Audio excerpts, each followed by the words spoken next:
All right. I know I've said it before. I'm guilty of having said it in the past, but this time I definitively mean it. There is no better time to be on Underdog Fantasy than this next 2 week stretch right here. We got full playoff full playoff basketball slates. We got full playoff puck slates. We got some baseball in there, and then we got NFL draft leading right into BBM. I can't think of any better time to draft, but the problem is being multi-sport draft leagues like we are here, we fall a little bit behind with the sports that aren't in front of our eyes right now, aka football. So we got to bring in the experts, and who better to bring in than the man who just wrote 10,000 words on the draft, than Underdog's own Hayden Winks. What's up, my friend? It is such a fun time. I love the NFL draft, and I love like the first 2 days once we drop the best ball tournaments is just chaos. Everyone's got their guys. It's a battle to see how fast we can shake up these ADPs. People are yelling at me that the ADPs are bad. I don't even do that anymore. So it's gonna be a lot of fun.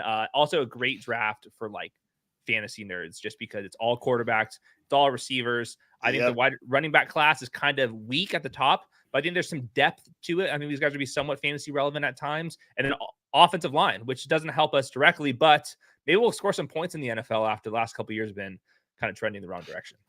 Right? No, you really said it best, man.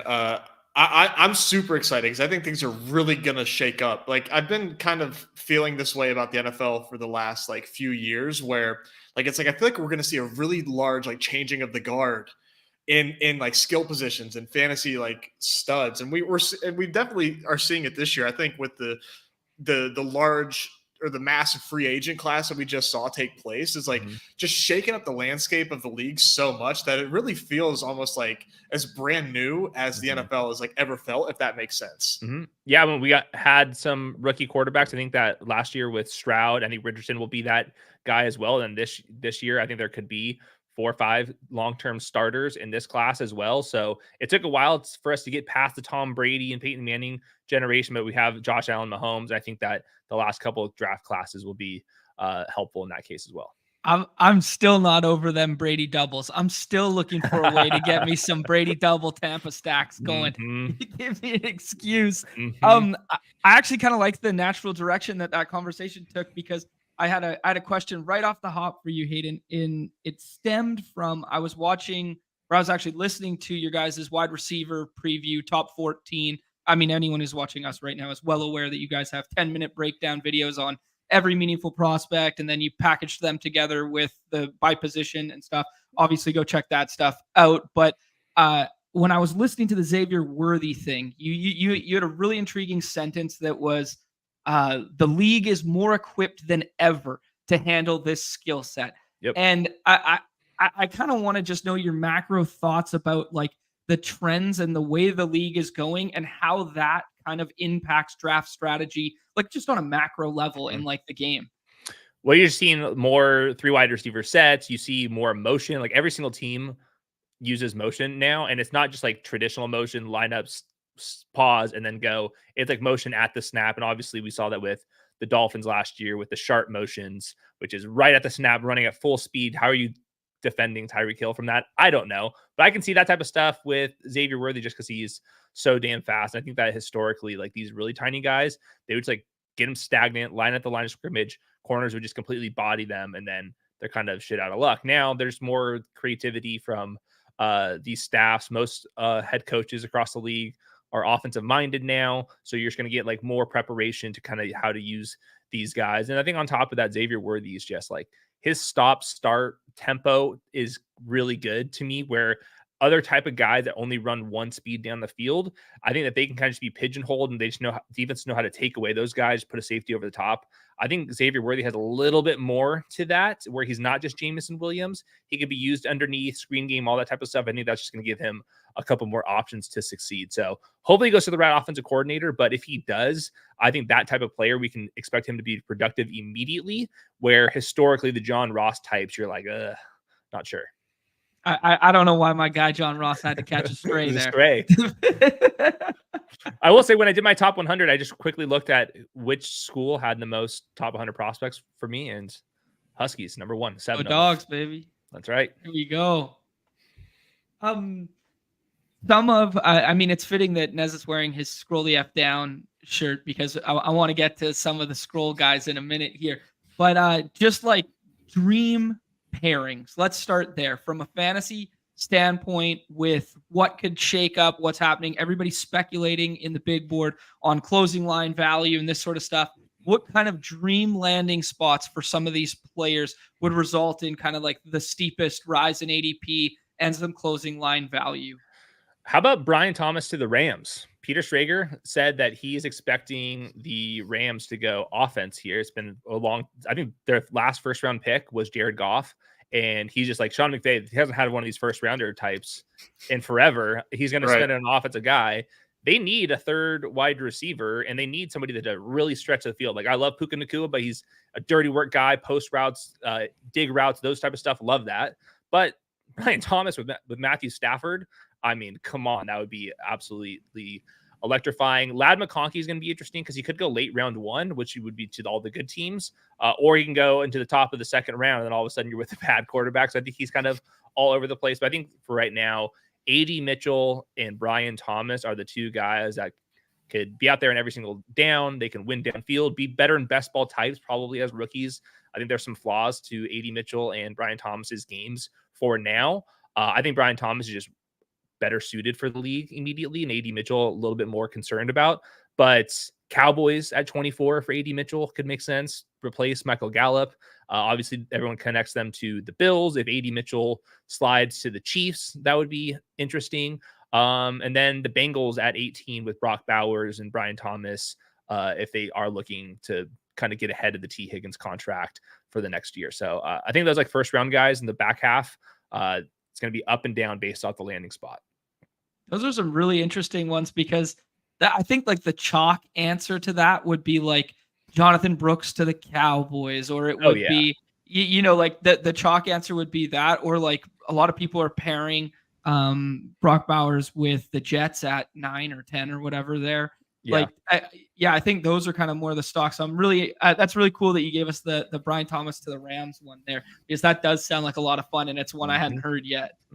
Yeah, I'm having my mock draft. Okay. I think the real question is like, what kind of crazy shit are the Lions going to do this year? I mean, last year they shocked us with Jahmyr Gibbs. Now they're all the way back at the end of the first round. Is there any way that they can shock us? It seems like they're pretty damn set offensively, but is there any way? Is there any way? So with the Lions, they're so desperate for corners. I mean, one of their corners just got arrested. They had to release him. The other starting corner, Amik Robertson, is not paid very well and no guaranteed money after this year. Brad Holmes is like a corner guy, and he said that he has like a harsh criteria, and that's why he hasn't invested in this position enough. Well, I think like Kool-Aid McKinstry from Alabama could be in play there. In terms of fantasy stuff for the Lions, though, they still need like an X receiver. Like the Amon-Ra, Jameson, Williams are solid, but they need like Josh Reynolds. Yeah, that's weird because once Brian Thomas and A.D. Mitchell go, the next group, the Pearsalls, the Lad McConkeys, those type of guys, they don't cover that exact role. And it's the same issue with the Bills. If A.D. Mitchell goes ahead of the Bills, I don't think they're going to draft just like Lad McConkey. There's too much overlap between the guys they already have. Where all the other X receivers is the beginning of the third round, which is kind of interesting. We're going to talk about the scroll the F down guys. Well, that's the X receivers, your Johnny Wilson, your Javon Bakers. There's a Xavier Legette, perhaps. They're kind of like down like the round 2-3 kind of border. So that's going to be kind of interesting for the Lions, the Bills, the Chiefs, those teams that need this type of body. I'm not sure if they're going to be there at the late round 1 spot, but we could be really excited. All of a sudden, Johnny Wilson is a Chief in the second round, and now all of a sudden we have a scroll F down guy that's like actually intriguing. Nice. Yeah, those you brought up two names there that I was just reading through your mock. You were higher on Johnny Wilson and you were lower on Baker, right? Like that was your versus consensus. Can you walk us through those two? Yeah, so Javon Baker, I still have him inside my top 100. I'm like right at consensus with him. Josh loves him. I think Josh had him like wide receiver 11 or something like that. I didn't see like the consistency out of him. But he plays X receiver. He runs real routes. When he's on, he looks really good. So like he has the upside to become an NFL starter. I think that he would probably be the second or third guy in targets just because he has some drop issues. I think there's some times where he kind of oversells routes a little bit, but like the good is good. And he went to Alabama initially for a reason. I like Johnny Wilson a lot. First of all, I don't think anyone like watched Johnny Wilson. They just kind of like regurgitated the same exact takes over and over. Like he's 6'7", he's a tight end. I don't know, man. He is a freak athlete. Like that's like not like an exaggeration. He basically has like NBA like athletic and size, and he plays wide receiver. And he actually led the entire college football in yards per game as the isolated wide receiver. Like he was the X receiver. Keon Coleman did all the fancy stuff. Johnny Wilson was facing press man coverage on the line of scrimmage against decent competition. He had some drop issues. He's, for as big as he is, he doesn't catch the ball in these contested situations as much as you like. But seems important. Yes, but that could be fixed to some degree. And he can fly by guys. He'll like do double moves. He'll just like run a post right by a corner. I've seen him bend and sink his hips and run dig routes as well. So like, to me, the NFL at some point, once we're talking about sleepers, I don't want like the 6-foot guy that weighs 200 pounds that's like average at everything. Like those guys don't break out. Like I want the 3rd and 4th round picks that look really weird. The Amon-Ra St. Brown, he's undersized but physical. Like we've seen like Vincent Jackson in this kind of Johnny Wilson type of mold. Like he's just so much different. Like you watch all these kind of mid-level guys, and then you watch Johnny Wilson, you're like, well, if that works, like we could really have something there. So I'm on an island on this one, but I think that Johnny Wilson has like incredible upside if he can kind of clean up his hands. I think we're going to see a ton of Johnny Wilson steam because I and maybe I'm not giving enough credit to drafters, but I'm not sure that that a lot of the drafters right now know that Johnny Wilson is like 6'7" and has this explosive profile. And then once, we're all sitting down at home watching the draft and we're like, whoa, Johnny Wilson's 6'7" and can fly. Like now he's going to be like in everybody's minds. And now we're going to be drafting a lot more Johnny Wilson. And, you mentioned not being good at contested catches, which like obviously is like not great, but if he has the explosiveness to not need to be contested making these catches, then he's now Chase Claypool with speed, which is like exciting. Yeah, and contested catches like notoriously like not sticky year to year, which is like if you have 75% catch rate, like doesn't mean that he's going to be at that high the next year. And then on the inverse, if you're at 30%, you can easily be at 50% the next year. So, and then that offense, like even with Keon Coleman, they would just like throw the ball up to these guys like that had no business like getting those targets. Like I don't want to penalize them if like the quarterback just panicked and just YOLO balled to these huge receivers and he's trying to make a crazy play. I'm not going to hold that against him. I saw him against LSU press man coverage, absolutely just cook guys at the line of scrimmage, and he's 6'7". I'm just like, right. Yeah, he'll drop the ball sometimes, but that is just, you don't see that every single day. We are officially, I was officially sold the pen when you said the name Vincent Jackson, because I was a sucker for Vincent Jackson back in the day. I would drop them every year. So I was sold. We're officially a Johnny Wilson podcast now. Let's go. That is it. You said something about like the smaller, like not smaller, but like a guy who was just good across the board, 6 foot, 200, blah, blah, blah, is less intriguing than a prospect like this when we're scrolling. In that same vein, I've heard a lot of steam about Malik Washington, and he's like, he's 5'9", 190 or whatever. Can we get your opinion on that one? Is that one someone that intrigues you, or does that fit the mold of kind of blah across the board? Well, I think he is interesting because he's so damn small, where he's not even 6 foot 200. I think he's 5'8", 191, but 42.5-inch vert. And he has this like short area burst on tape where he could like make defenders miss. But he's not like out there dancing and stuff where it's like the Kadarius Toney where like, I mean, at some point you have to like run straight. But he's also super strong and kind of shed off some tackles here last year.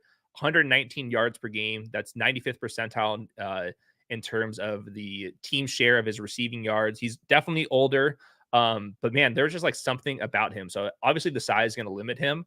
He's going to be in the slot only. I don't think he's going to be outside running downfield routes, but he wasn't only manufactured stuff. He was like actually running some real routes out there, and kind of depending on the landing spot, probably on day 3, we'll kind of decide what his odds are. But in my notes, I have him like thick Wandale Robinson and then short King Summer Khalil Shakir were my 2 comps for him. So like depending on the team, like that could be something interesting.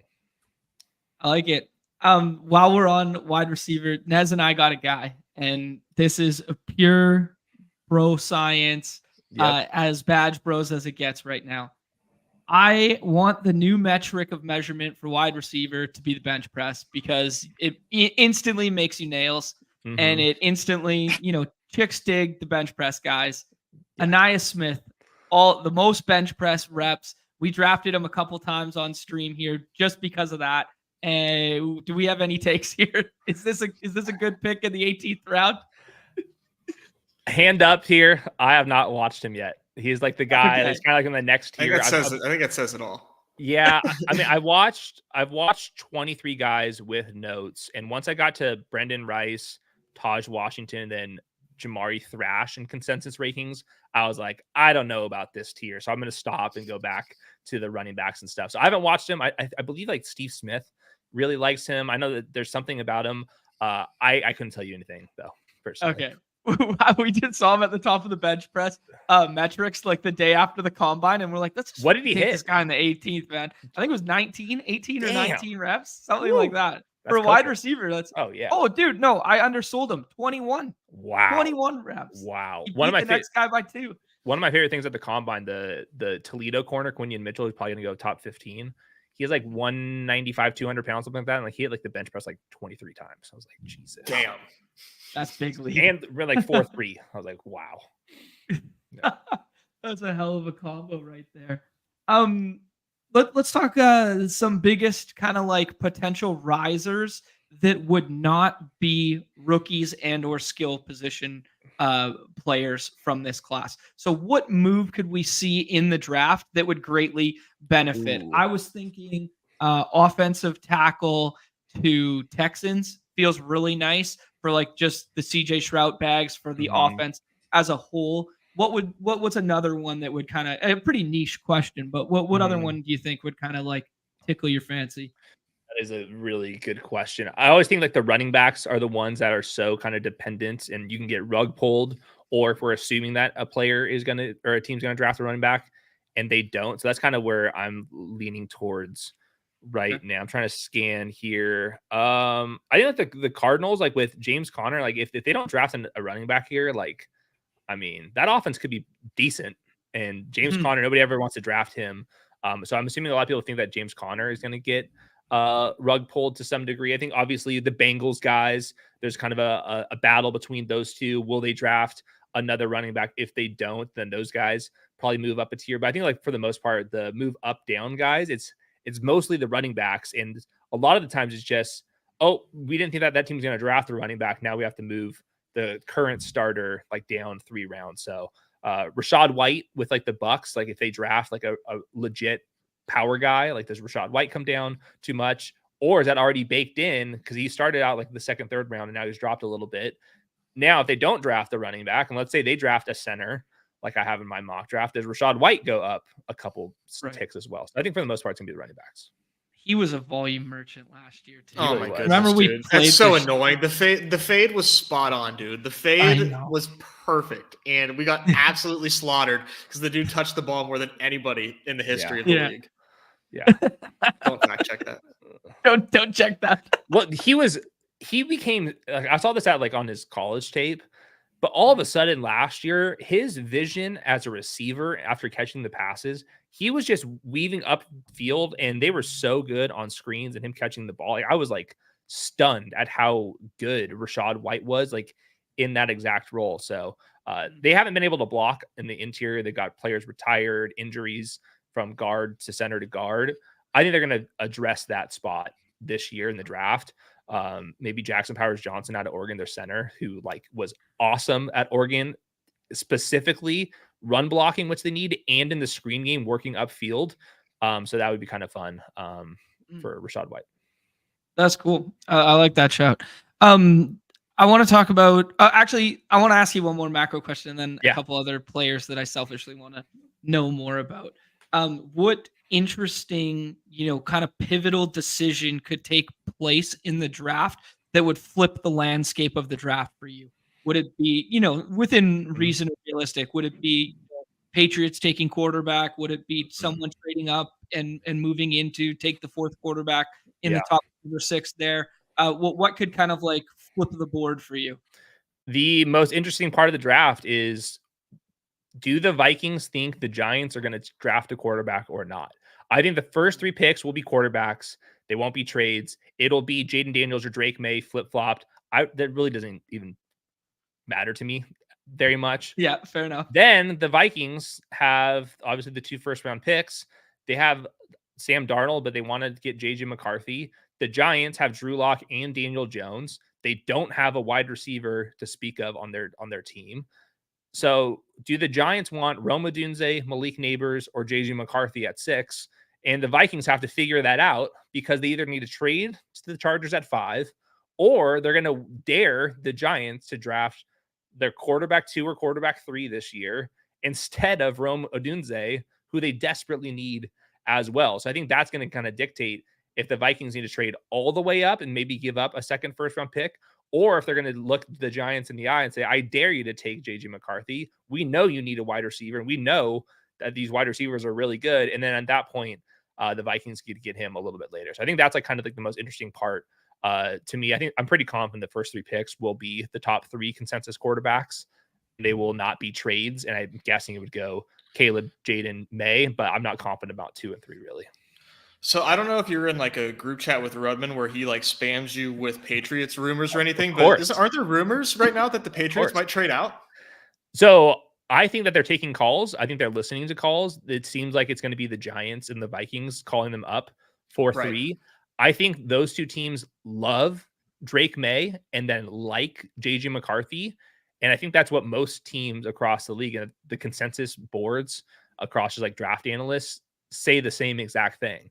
I think they'll just stay and pick Drake May. It's very rare for a team that needs a quarterback, that has a high upside quarterback sitting there, to not draft him. Like that just doesn't happen. It's also rare for like the Trey Lance trade. Like that doesn't happen that often either. So I think like the easiest answer would just be they sit there and they just pick Drake May, who's like got the upside that the Patriots need. They can start Jacoby Brissett for the first month and then slide in with Drake May. I think that's probably another interesting thing is Drake May and JJ McCarthy. How many starts are they going to get as a rookie? Obviously, most picks in the top 10, they start most of the games, but those 2 guys are fairly young and have some things to work on mechanically. And depending on how we view Jacoby and Sam Darnold, they could be guys that don't start the first like 2 months of the season. Obviously, week 17 bros don't care at all, but that is something that we're gonna have to kind of figure out after the draft settles. Interesting. Okay, so which of those quarterback pairings, let's maybe take Caleb off the table because I think it's the easiest kind of like plug and start from week 1 onward. Which of those quarterback pairings, or maybe even somewhere deeper, would intrigue you the most for fantasy purposes this season?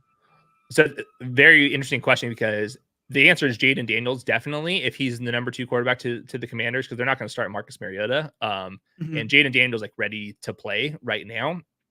We'll see if he can actually handle pressure and if he can kind of hold up in the league. But I think like he has obviously the rushing ceiling, and that's what we care about for fantasy purposes. Even though he's my quarterback 4, if I were like running an NFL team, I would rather have May and JJ McCarthy playing the long term. But for this year, for fantasy purposes, it would be impossible to rank Drake May or McCarthy ahead because they don't run as much. They're in worse situations depending on which team JJ gets drafted to. And then they also just have higher risk of like actually like not playing the entire season because they just need like a couple months to kind of get fully prepared.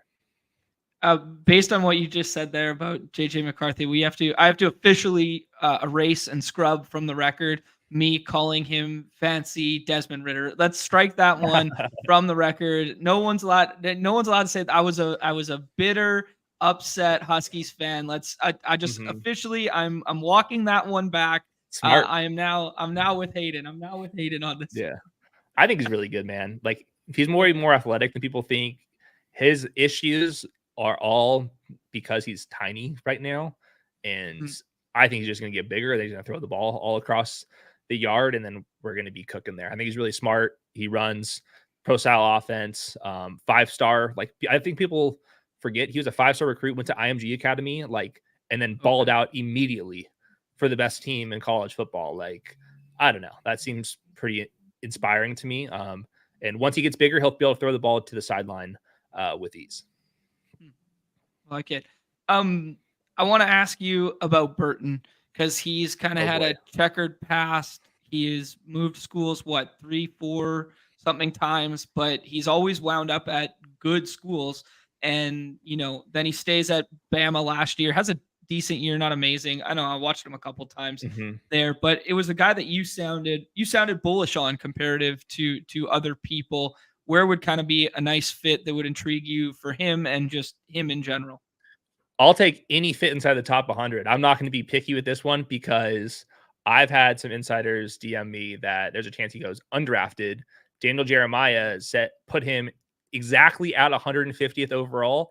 I think on purpose on that one, as saying like he's better than this, but as a kind of like a highlight of like where he can go. Yeah, he went to 6 different schools in 8 years, like different high schools. I mean, that's just like not a good sign. And then obviously he hit a female fan when she was rushing the field. Obviously, he cannot have that as well. Apparently, he doesn't get along with his coaches. But when the guy's on the field, he is really good. And Alabama did not throw the ball this last year because of their quarterback, Jalen Milroe, who just runs the ball like a maniac. Jermaine Burton, like, absolutely could extend out of his frame down the field. He's also bigger than most downfield threats. He's like got like bigger legs. Like, he's not like built like Troy Franklin. Like, so I think there's a chance where he can actually run in breaking routes and could be out there in 2 wide receiver sets. And then reception perception came out with Matt Harmon, and like it was just green everywhere. And it's exactly what I saw on tape. Like, the guy just does not mess around when he's on the field. If he gets drafted at all, I'll be happy. Hopefully it's in the top 100, but he's one of these guys where it just like it might not matter with him. So we'll see. Okay, cool. Can we go back to the quarterbacks for 1 second here? I was thinking about the bottom tier of kind of like, 5 through 6 of the class. Maybe you could even stretch it to like Spencer Radler, who was once upon a time a guy that people thought might be a 101. Yeah, people forget before the transfer and everything there. But of that kind of like back end grouping, the Penix, the Bo Nix, I've kind of been Bo Nix late because I think they're both older, but I do think he's just like, if he's a bad football team and play the last 8 weeks of the season, I could see Bo Nix being kind of like fantasy fun with like a little bit of a rushing floor. Who of that grouping kind of like intrigues you or could be fantasy relevant for us as like, QB 30 in our BBM drafts? I think it'll depend on which team obviously drafts him, but I think that just in general, like Bo Nix and Penix as quarterback 5 and 6 in the class is like so damn good. Like, there's a chance that both these guys are legit starters. I have Bo Nix a tier above Penix personally, 97th percentile EPA per play last year. Like, pretty good, pretty good. Yeah. And obviously, like, he's a screen merchant, RPO merchant, all that stuff. But I also like watched him throw the ball downfield, and he did it more often than a lot of people want to give him credit for. And if you actually remove the screens and the RPOs, he was still first in PFF grade, second in EPA per play. All the good numbers are still there. He's just super, like, he's not aggressive, but a lot of the best quarterbacks in the league aren't that aggressive on an every down basis. Like, he like takes what's given to him. And I think that he is definitely more on like he's better. He's like way more athletic than Jimmy G was, but like he's kind of a point and shoot type of quarterback.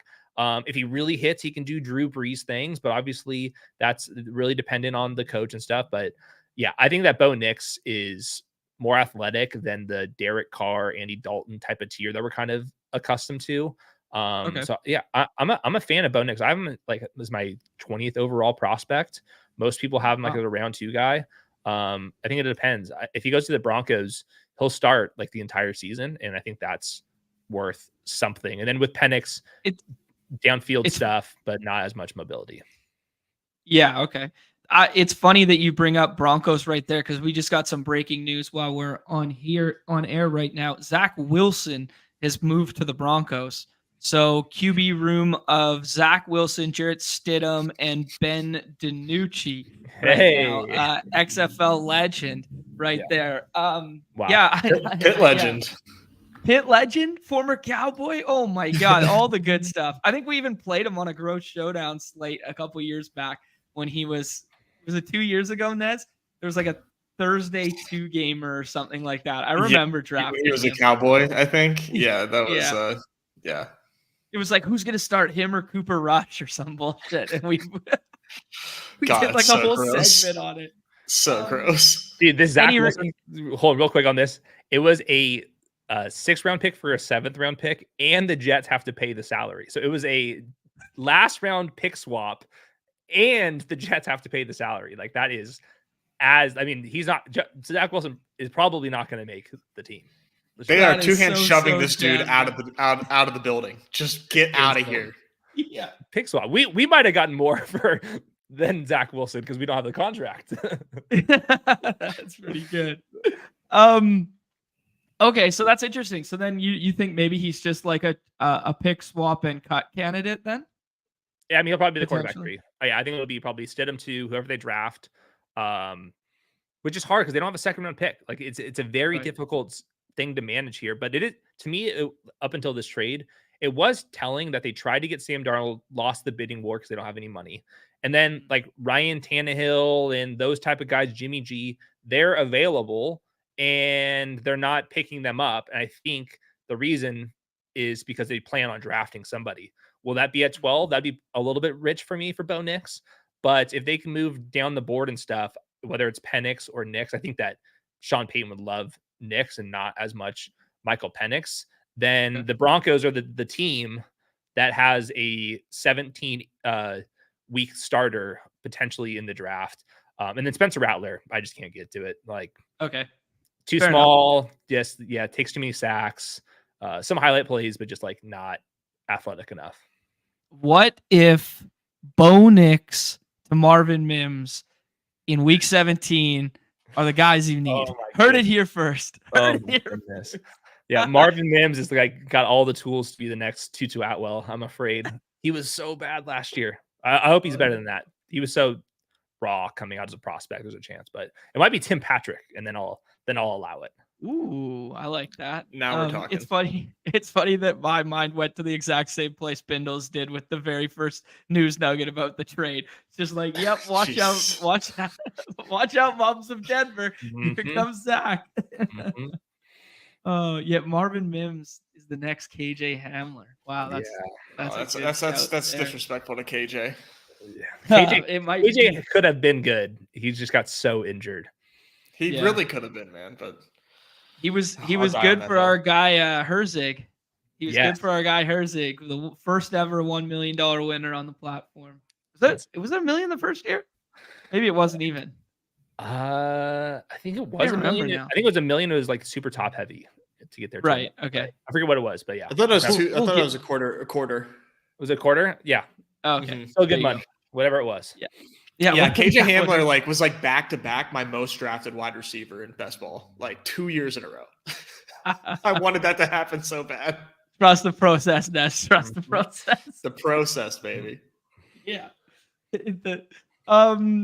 Let's you got time to do a draft with us, Hayden? Yeah, let's do some draft. We'll hit on the rookies as they kind of pop up. Perfect. That sounds like a lot of fun. One other guy that was getting some buzz and some shit I was listening to over the weekend. There was this kid from Holy Cross. Do we know anything about this kid from Holy Cross? I don't even remember his name.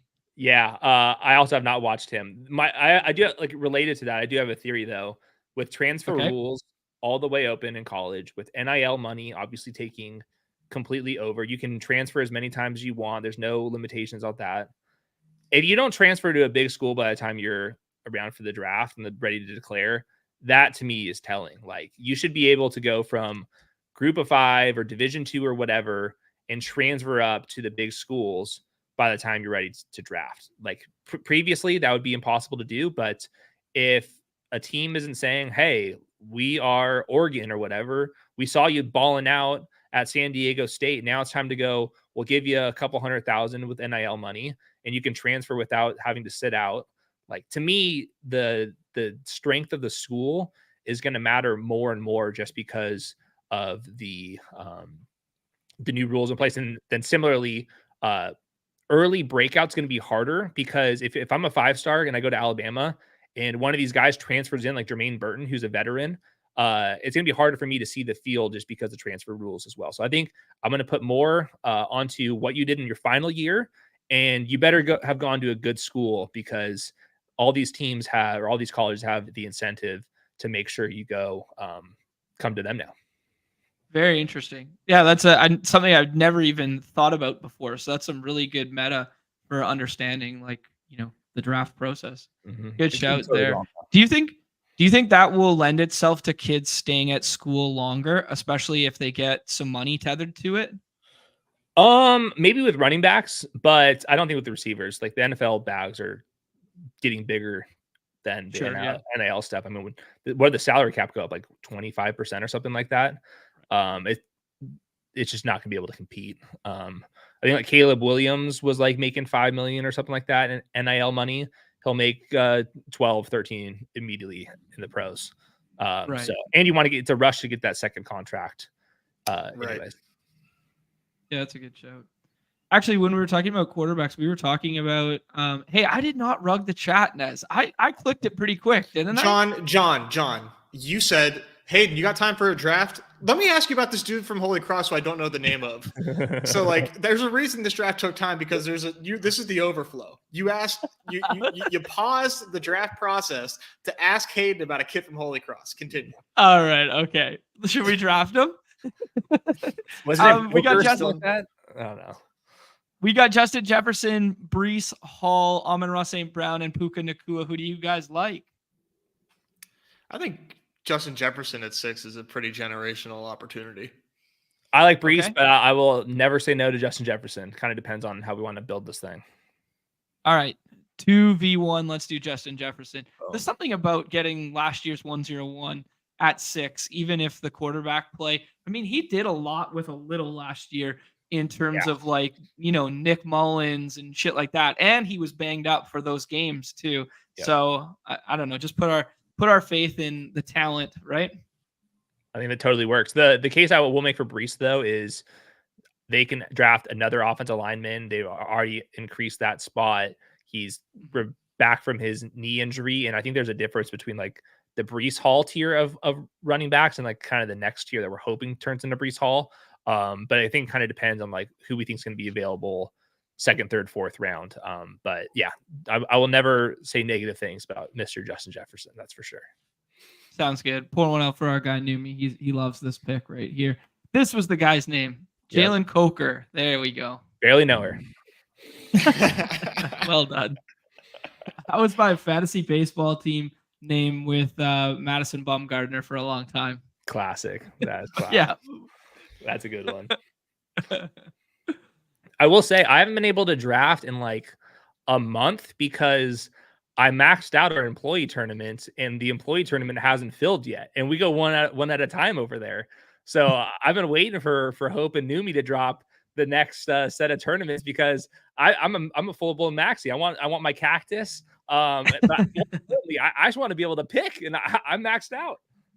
Is yours called the big board as well, or do you have like a unique little like employees only name for your tournament? Yeah, we have some other names. Let me pull it up. I forgot. It's been so long since I've made a draft pick.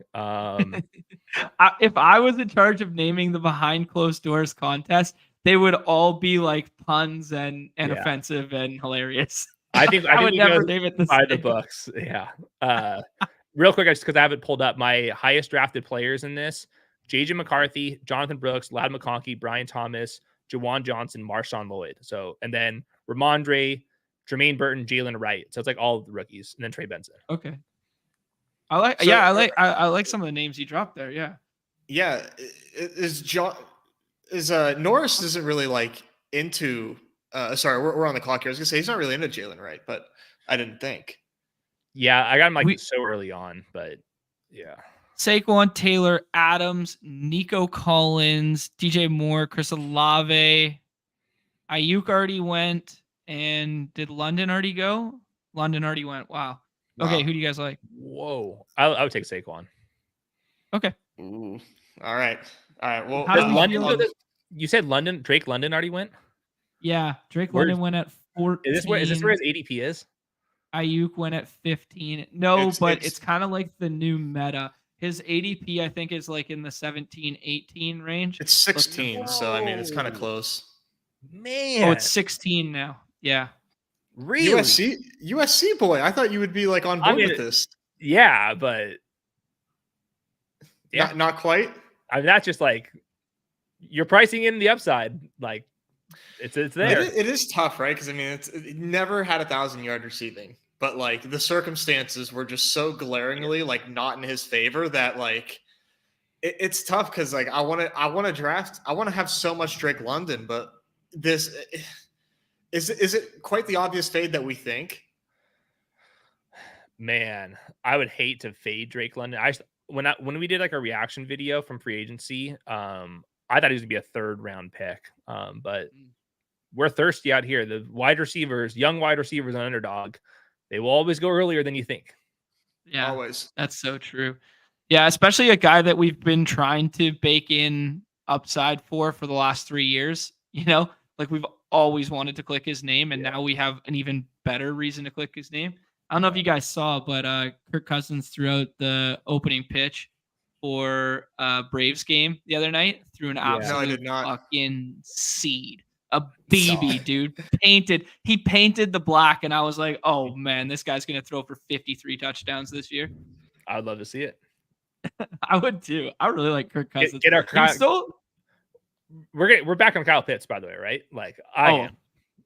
This is I the was year. never off. Come on, Hayden. I was never off. The year. I mean, we're drafting him where we The drafted year. him last year, right? I mean, he's at pick 60. It's essentially where we were taking him last year, if I remember correctly, or maybe it was just me. So I mean, like, of course we are. Neighbors goes there. We got Josh Jacobs. We got Michael Pittman. Wow, Sam Laporta's tight end 1 now. Devonta Smith, Welcome to the big board, John. It's been like that the whole time. Hey, Josh you got a Jacobs little- for me. Jacobs. I mean, what am I missing here? Why is Drake London going so much further ahead than Josh Jacobs? Did Josh Jacobs just not finish as a top 5 overall player 2 years ago? And it's now into a better offense, and they're going to draft an offensive lineman. Like They hate Josh Jacobs, Hayden. What They am I will missing never here? understand. They will never. People on Underdog can't understand that Josh Jacobs is a good football player, and that like the Packers are ascending. Like nobody wants to believe that Josh Jacobs just got like the absolute dream landing spot, and they re-signed AJ Dillon, so they're not even going to draft like a young, exciting running back. Like this is everything that we would want for Josh Jacobs, and we're getting him in the 3rd. It is so funny. I would just like, could you click Chris Olave's fantasy points versus Josh Jacobs over the last 3 years? Like, if we can go to that button, I'm not sure if we can do that still. Yeah, we can. Okay, so Jacobs, 162 last year, 300 and 200 the year before that, and Olave was 187, 162. Yeah, I mean, the upside difference is completely dissimilar. But I digress. I know that we're not drafting the drafts more than 3 rounds, and you got to make sure you have your 0 RB guys, and I get it all. But at a certain point, Josh Jacobs is in a top 5 offense and is a 300 touch candidate. Like, pretty good. Yeah, no, 100%. We were super bullish on the Josh Jacobs signing, and we did a draft literally on that day, right, Nez? And we still got him in like the 4th or the 5th, and we're like, man, he's gonna push to like that 2-3 turn at one point. Yeah, I figured that he would be going where he was going last season, and maybe he will. Maybe once the dust settles from the draft, and there's more like people want some more certainty at running back when we like all the the fun mystery box running backs don't land anywhere that we can like project touches for. Then people are going to want some certainty with Jacobs at the 2-3 turn, I think. But it'll probably be that 2 hole as opposed to the McCaffrey drafting another running back. But I could be mistaken depending on who is there. Yeah, no, I like that shit. Let's play fun ADP bro science mystery game of Jonathan Brooks goes to the Cowboys, Trey Benson and or Jalen Wright go to the Bengals. Whose ADP is higher? Jonathan Brooks. I mean, I think that he's a really good running back. Like he's a classic bell cow. Like Trey Benson, I think he's really good as well, but he's never been a bell cow guy. And people want to knock Jonathan Brooks for coming like with the ACL tear. Like Trey Benson dislocated his knee. It's basically what we're dealing with, like with the Nick Chubb injury. Like Trey Benson just did that a couple years ago too. So it's not like his injury risk is nothing. And Jonathan Brooks is super smooth. He reminds me of Melvin Gordon, which like back in the day was like a very good thing. And depending on the landing spot, he said the Cowboys. I mean, that would be bell cow back for the Cowboys. I mean, we've drafted Zeke and Pollard pretty high. Yeah. Yeah. Well said. Keenan Allen, T. Higgins, Rome, James Cook. It's definitely a Zay wide Flowers, receiver. So, yeah. Trey McBride. Who do you like? Let's go Keenan. Rome or okay, I'm down with that. We can do Keenan. John's gonna do Rome. Oh no! That was tiebreaker.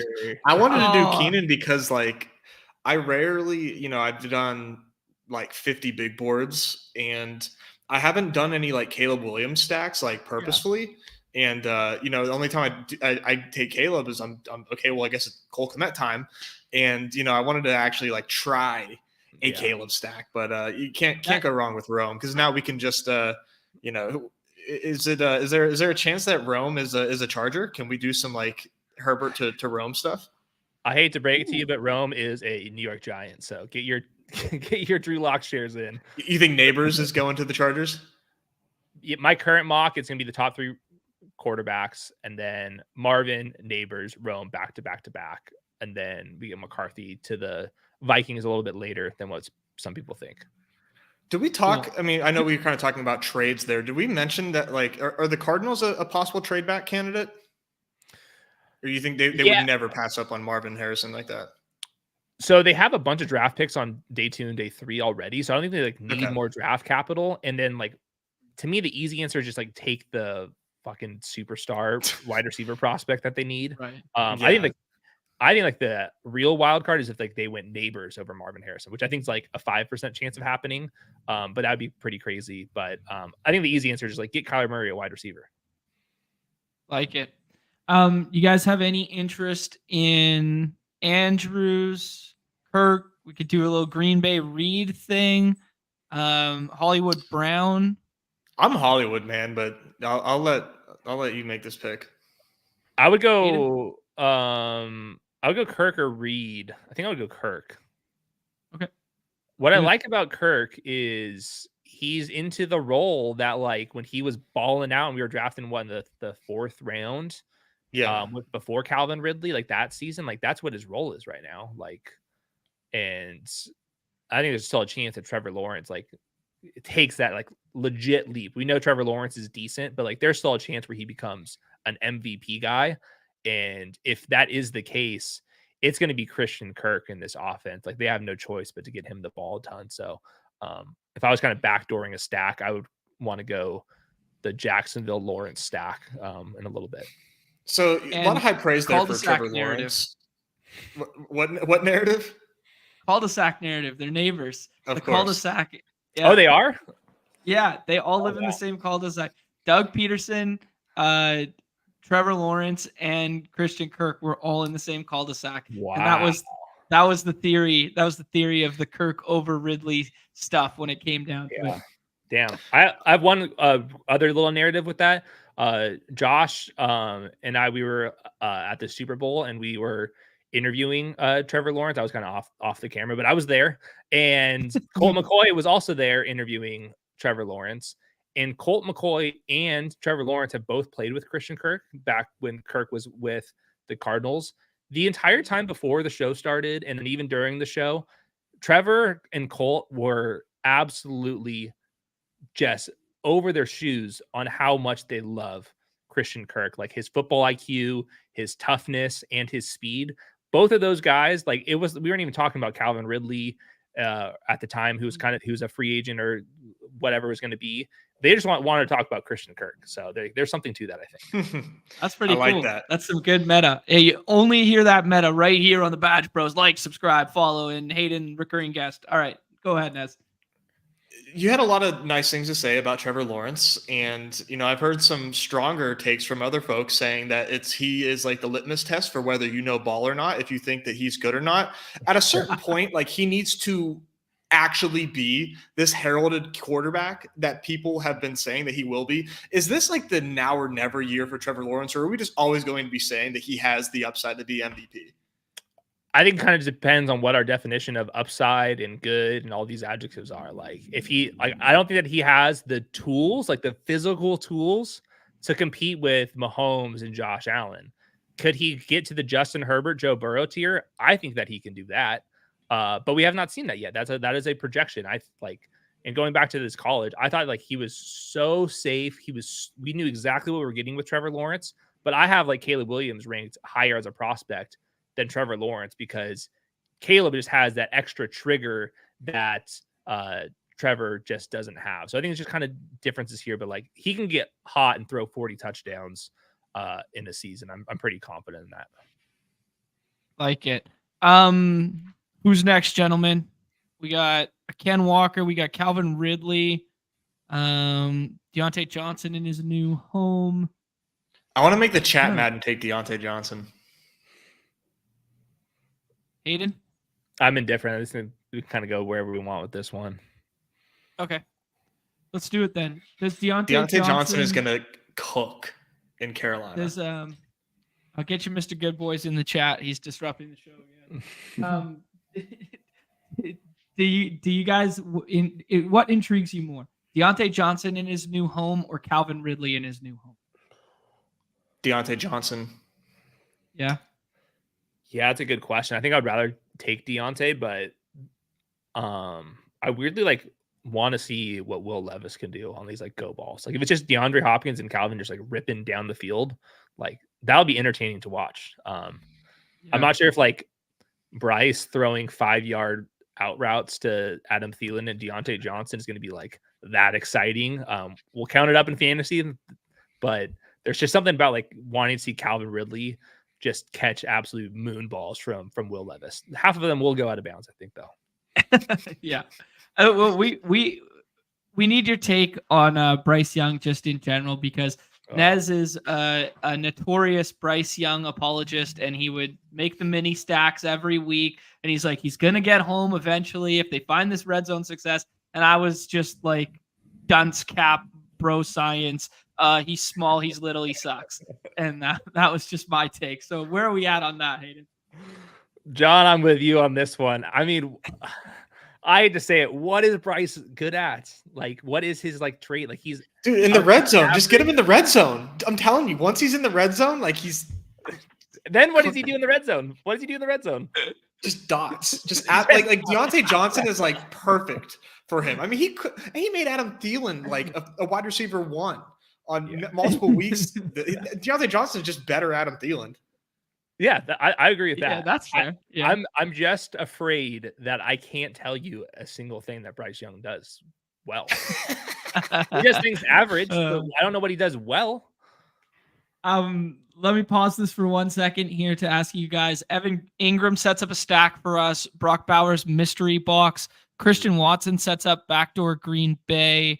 Tony Pollard, redacted. I just like 5 seconds, John. Oh, Ingram.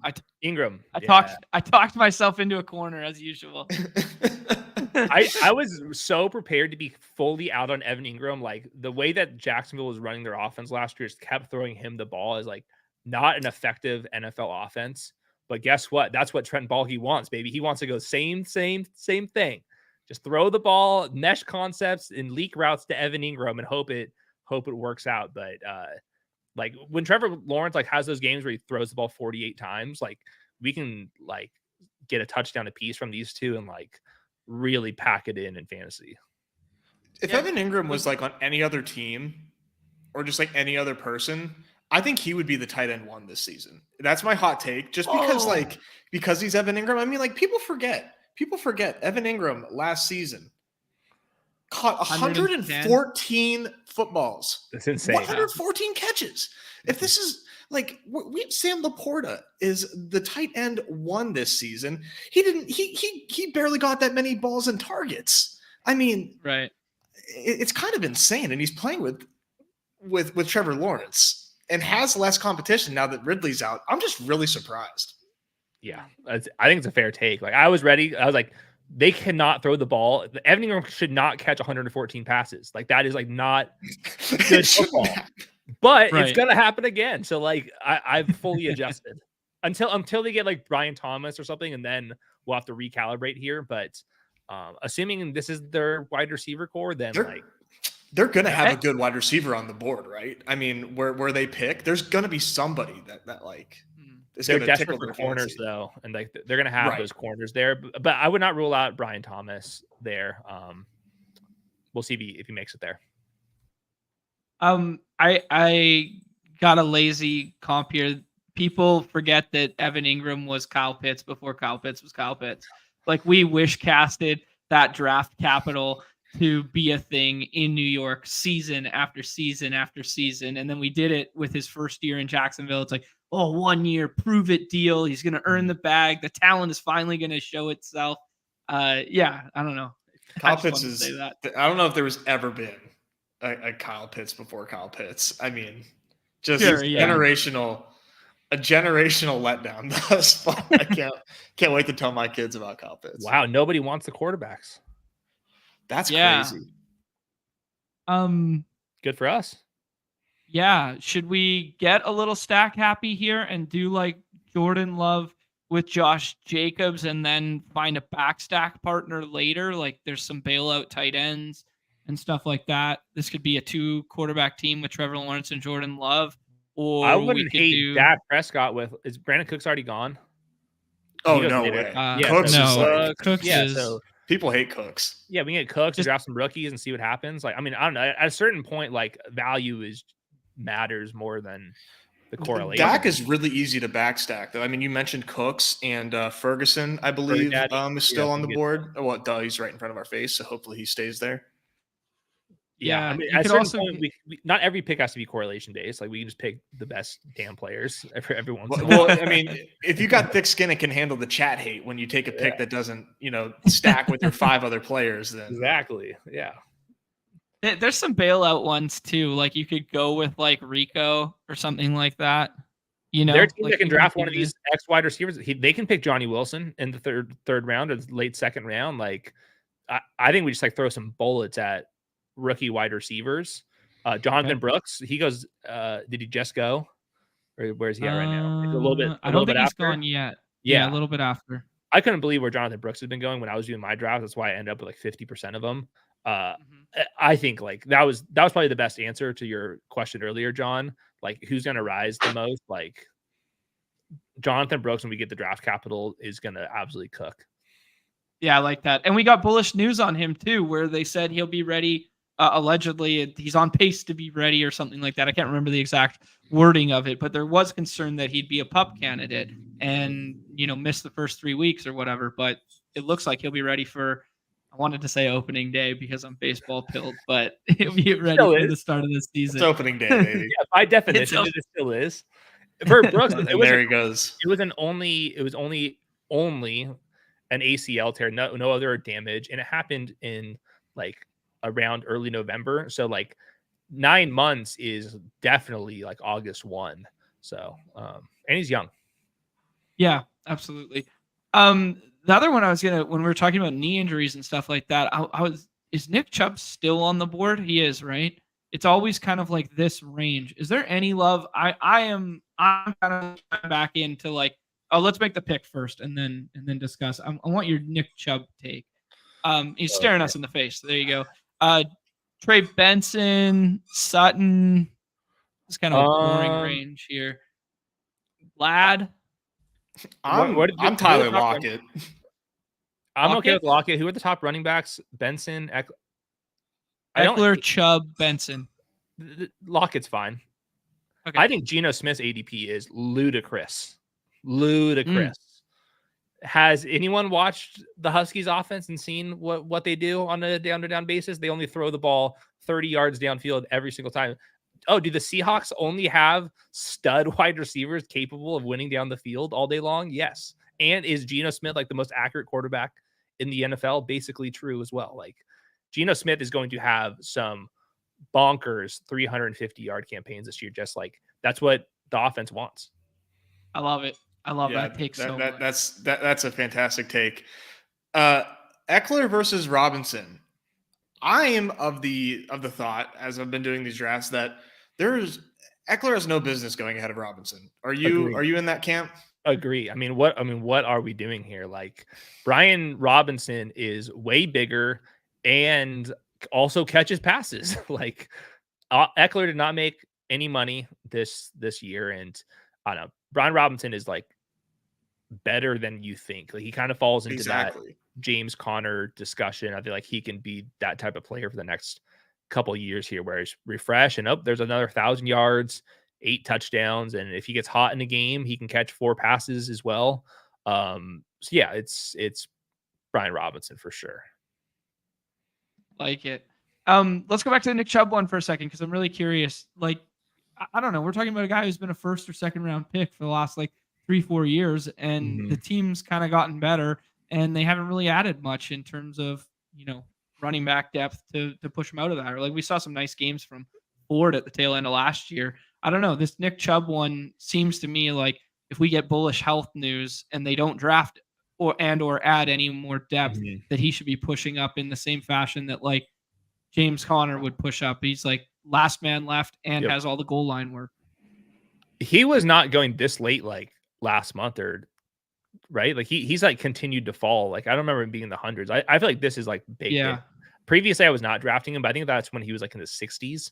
But I think this is a fair price. The thing with the Browns, no first round pick, and they need like defensive tackles, for example. They need some depth on the offensive line because they've had a bunch of injuries. And I don't think that front office is going to be super like ready to add a bunch of rookie running backs out there. So I think it will be like Jerome Ford's good enough, where they bring like Deonta Foreman, like good enough. And just we'll see with Nick Chubb. I don't feel great about inevitably, Nick Chubb, but like the price is decent now. Okay. Yeah, inevitably, Kareem Hunt will be on the team by week 6 too, which is a good thing because he was maybe the worst running back I watched last year. All right, guys, we got Justin Herbert's name just being down here always shocks me. Wow. We got the Trevor Lawrence thing available to us if we want to do a little stacky like that, but we opened the door for some Geno stuff as well. We could make it super stack, add Gabe Davis, then do Trevor Lawrence on the way back. So I'm not sure if we can Gabe. I'm not sure if I can stomach it. Troy Franklin pique anybody's interest? Was he above, or I think I would rather take Trevor first than go unless we I think I like it more than Justin Herbert. Yeah, because we got the stack for it. Okay. Yeah, I like it. Then we can shut it down at QB. That feels good. Okay, cool. Yeah, I like that. Man, these running backs right here is not good. Not a good year of running backs.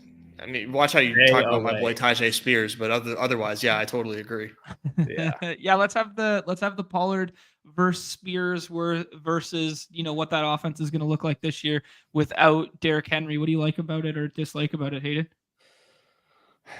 They don't have a confident take with this one. I still think the Titans offense is going to be pretty mediocre at best.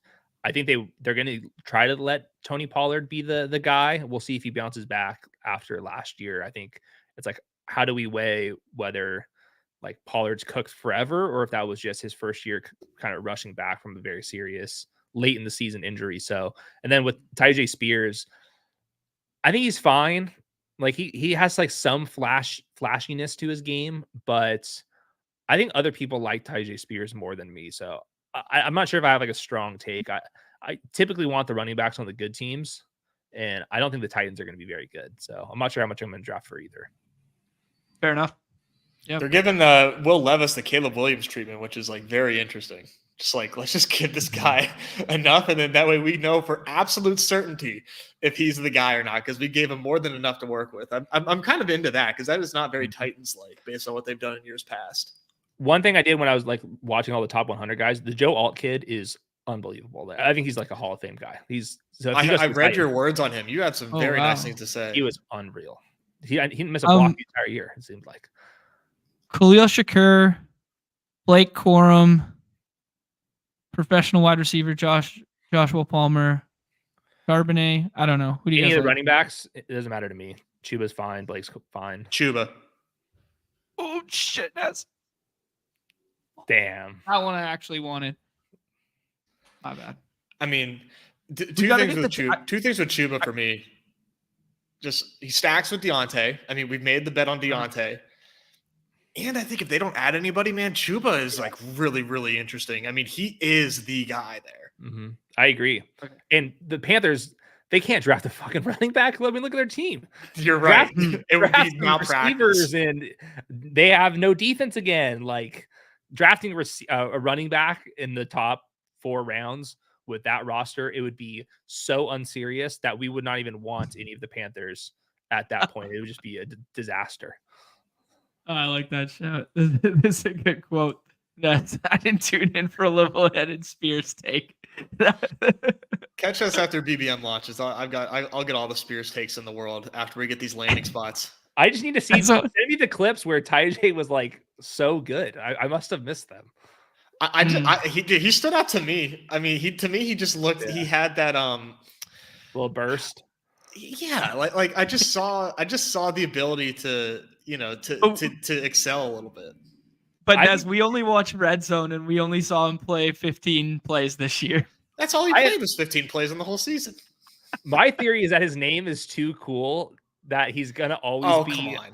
This is not a Tank Bigsby based off the names. Yes, it is. This is not a Tank Bigsby. Yeah. You will never leave. You pick the boring names. Those Blake Corum's perfect. Nobody cares about Blake Corum, but Tyjae Spears to the moon instantly. We saw it with Sky Moore. There's LaVisca Chenault. The cool names were out. Joshua Palmer, boring name. Oh, buddy, good football player. Yeah, I was very silent on my Joshua Palmer victory laps because I didn't have a very good best ball season. But man, oh man, I took names down. I did not forget the Joshua Palmer disrespect, and now he actually went up. He just went. He goes in the 12th round. They shit on us every time we took him in the 18th round last year, Nez. The chat was all over us. And like another boring ass Joshua Palmer team, classic. It's the name. And all he did was feast, man. We'll ignore the opportunity that arose based on the situations in LA, but he can play. He's the Lance Lynn of football, where it's like he's just randomly going to give you 6 innings in 10 cases. Oh fuck! Hey, Brandon Cooks, It's perfect. Sets it up. That's why Hayden's here. You know what's upsetting about this pick, Hayden? We love that it set up the stack, that we had a plan and we executed perfectly. Is John and I may have just broken our Keon Coleman streak where we take him every single time. Now we can't, and that's a little upsetting. He bodied slot, sign me up, baby. Miles Boykin 2.0. Let's go. Yeah, I need the landing spot for Mr. Coleman. I want to be so in. I'm like this close to being a Keon guy. I just can't get there always. But it's a good price. We're deep down here again. So he's probably gonna be better than Michael Wilson. So I think it's fair. Yeah. Hey, here we go. Kevin here. Palmer was the key to his 4th place. That's a derogatory comment, John. That is not a compliment. Hey, 4th place, we'll play the variance. If we're averaging 4th place, we'll play that variance game. We'll get some 2nd place games in there, and we've seen a bullet. 4th place is okay. Play like an MLB GM, just like get to the playoffs and let variance take the wheel from there. This is the week 17 ethos. Hey, get on date. Real quick, I wanted to ask you real quick. Looking at ADP there, Luke Musgrave, where he goes, not like super expensive, but is he to me not a great pick? Are you in agreement there, or did you see something there? No, I loved Luke Musgrave coming out, and I thought he was going to be a good pick, but he just couldn't get on the field last year. And like Tucker Kraft is like serviceable. I think the Packers have so much depth. They're going to do like 4 wide receiver sets sometimes. They'll rotate their tight ends. Like it seems, I thought that we were going to get Luke Musgrave like 17th, 18th round, and we're not, which kind of surprises me. So I'll draft him if I have Jordan Love, but I don't think I'll draft him as a one-off. And I wouldn't hate my Jordan Love teams having Tucker Kraft in the last round. Okay. I mean, we were Tucker Craft guys for a couple weeks there. Oh yeah, They're both. I think there's a chance that either Musgrave or Kraft could be really good. exactly. And I'll take the guy that goes 8 rounds later. Yeah, that's true. Let's take a rookie running back here.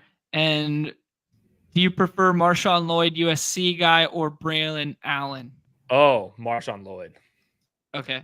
Now this Now guy you want will to talk fumble the about ball. names that sound good? Like, give me something on him. He'll fumble the ball. He will do that, and he will. That's good. He will make you have a heart attack if you're a running back coach, because this guy wants to bounce everything. So he has a lot of like negative plays, but he had the highest boom rate in the class, like kind of explosive runs, and he's 220 pounds, like 97th percentile BMI. Like he looks like a throwback running back, like not so big where you're like, this guy's not gonna be able to make anyone miss. With smaller shoulder pads. Yeah, but the dude like has super light feet, and like he will spin move you, jump over you. Like he's like, I thought he was the most like entertaining running back I watched. Like, was he the best? I'm not sure. He's kind of DeAndre Swifty, Kenneth Walker-y, those type of guys.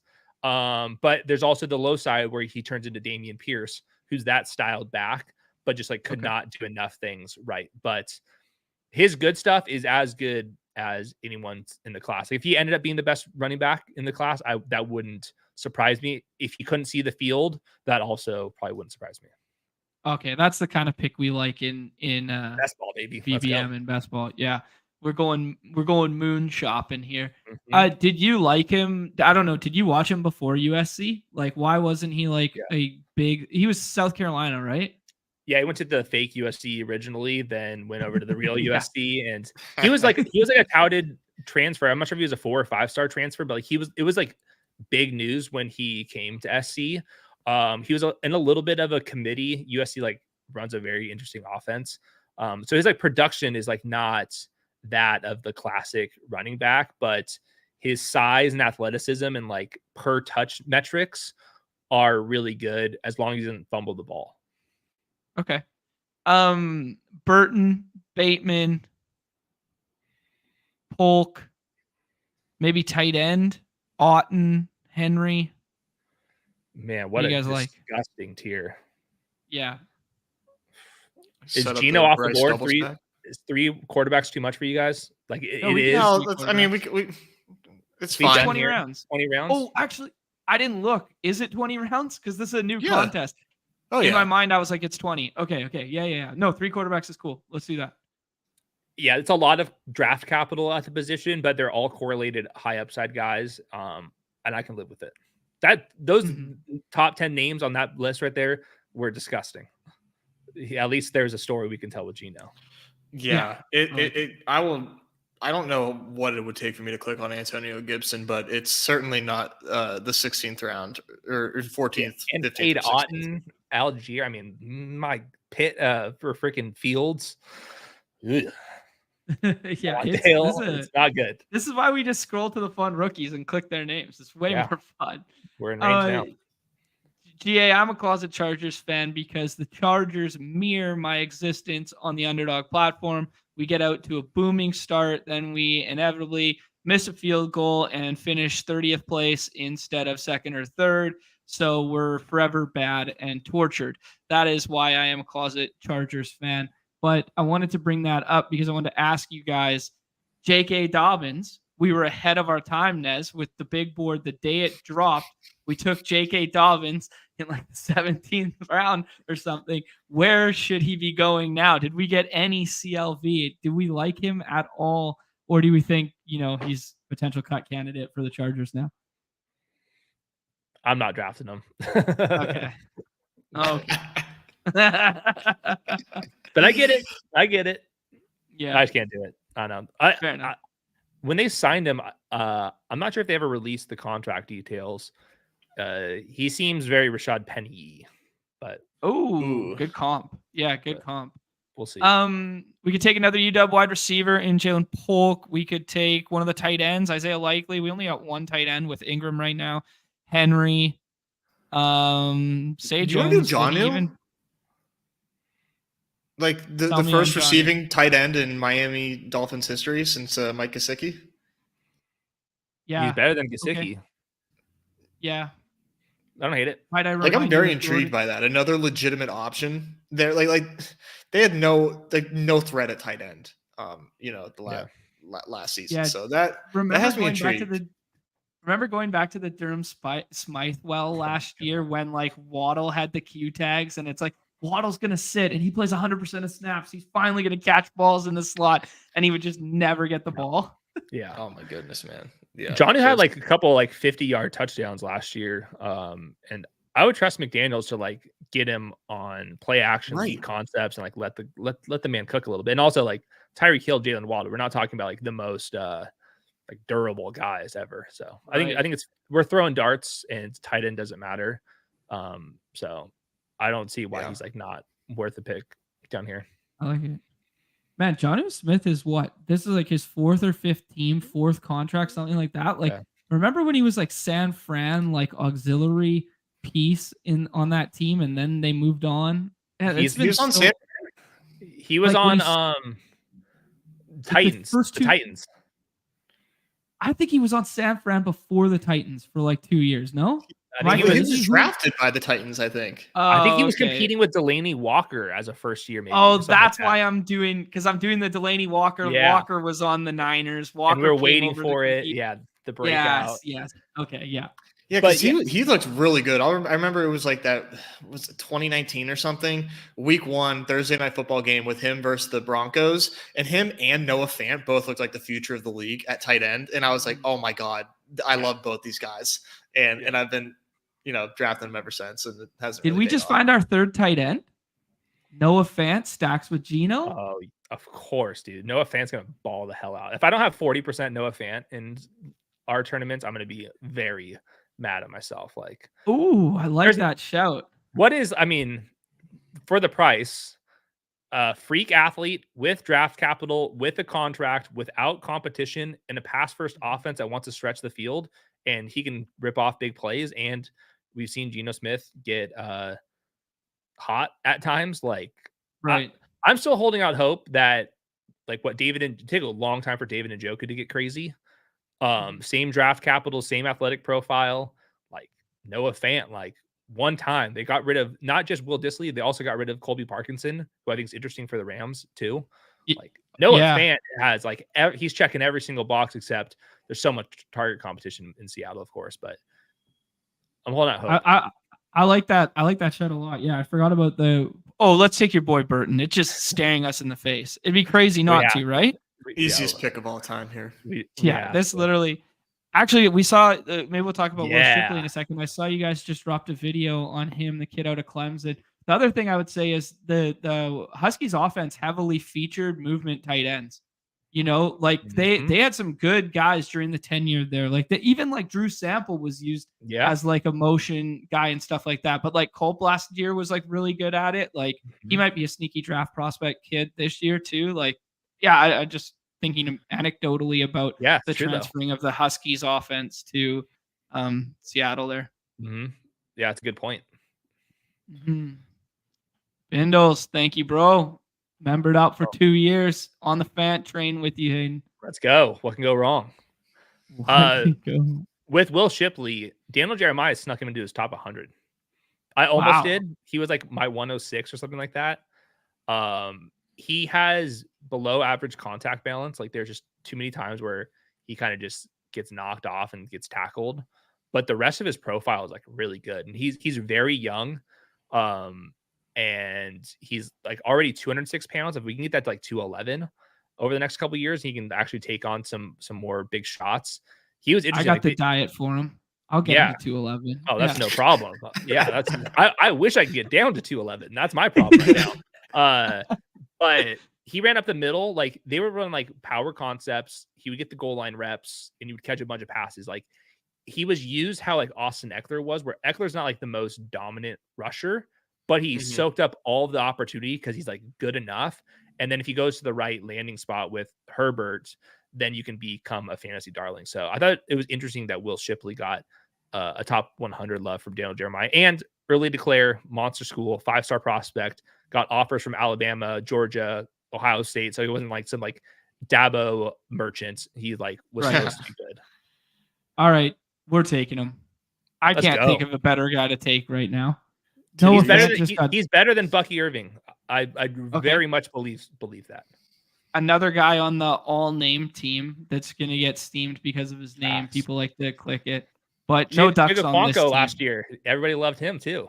Oh, there Didn't you do go, anything. dude. This name thesis runs deep right now.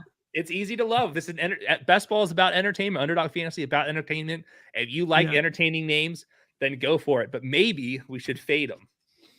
Have you ever Will heard Shipley? Terrible name. He's gonna Shipley us this contest. That's right. There you go. Have you heard Nez's expression? We don't always talk about ROI around here. We talk about ROE, return on entertainment, when we're drafting. Yeah. Love that. Yeah, shout out Dark ROE Sheep. I guys. co-opted that from Dark Sheep, but I say it all the time. It's very good. Yeah, it is so true though. I mean, like is. for let's say it's BBM $25, like that's an hour of entertainment during the draft, which like go see a movie, that's $25. And then you get to sweat it out, and like there's a chance you're never making $1 million at the movie theater. You could. That's like I think it's just like so much fun. And like it's also like watching streams like this. Like there's just this environment, like so much of our focus is going to like this game. Like it's a good brain exercise to think through all this stuff. Like I'm pretty convinced that like you're probably better at your regular job because you're thinking through best ball and you're learning these mathematical terms and stuff. So I don't know. It's like so much fun. Yeah, well, fully this agree. is on my resume now for the last like 3 years. Like, so tell me about Underdog fantasy. Like, I mean, correlation, variance, like having like skin in the game, risk like management, all that type of stuff. Like, it definitely like is helpful. Well, I mean, even just like we talk about it as a community so much, and like stuff is just like even the personal growth from like, I mean, I'll use Nez as an example. Like he used to get, caught up in like the 15 entries in MLB on like a night 3 years ago and be like, yo, why is this not working? Whatever. And now he's like building portfolios of 170 entries every single night across multiple sports, doing all this shit. Like the amount you've grown and developed, Nez, like it's just incredible. And it's, it's all through this game and like the modeling of this game, the way it changes your mindset, right? Mm-hmm. Hey, Sean, I needed that ego boost today. Thank you. I mean, you still suck at the game, but at least you're playing better. But damn it, you're doing it at volume. The entertainment's great for you, though. I'm having a blast. I kid. That Jonathan Isaac stand everybody respected that. I was sick. Oh, yeah. We're doing it again. Okay, I think we can turn the purple button off for sure. Fant left us at tight end. Brutal. Yeah, that's unfortunate.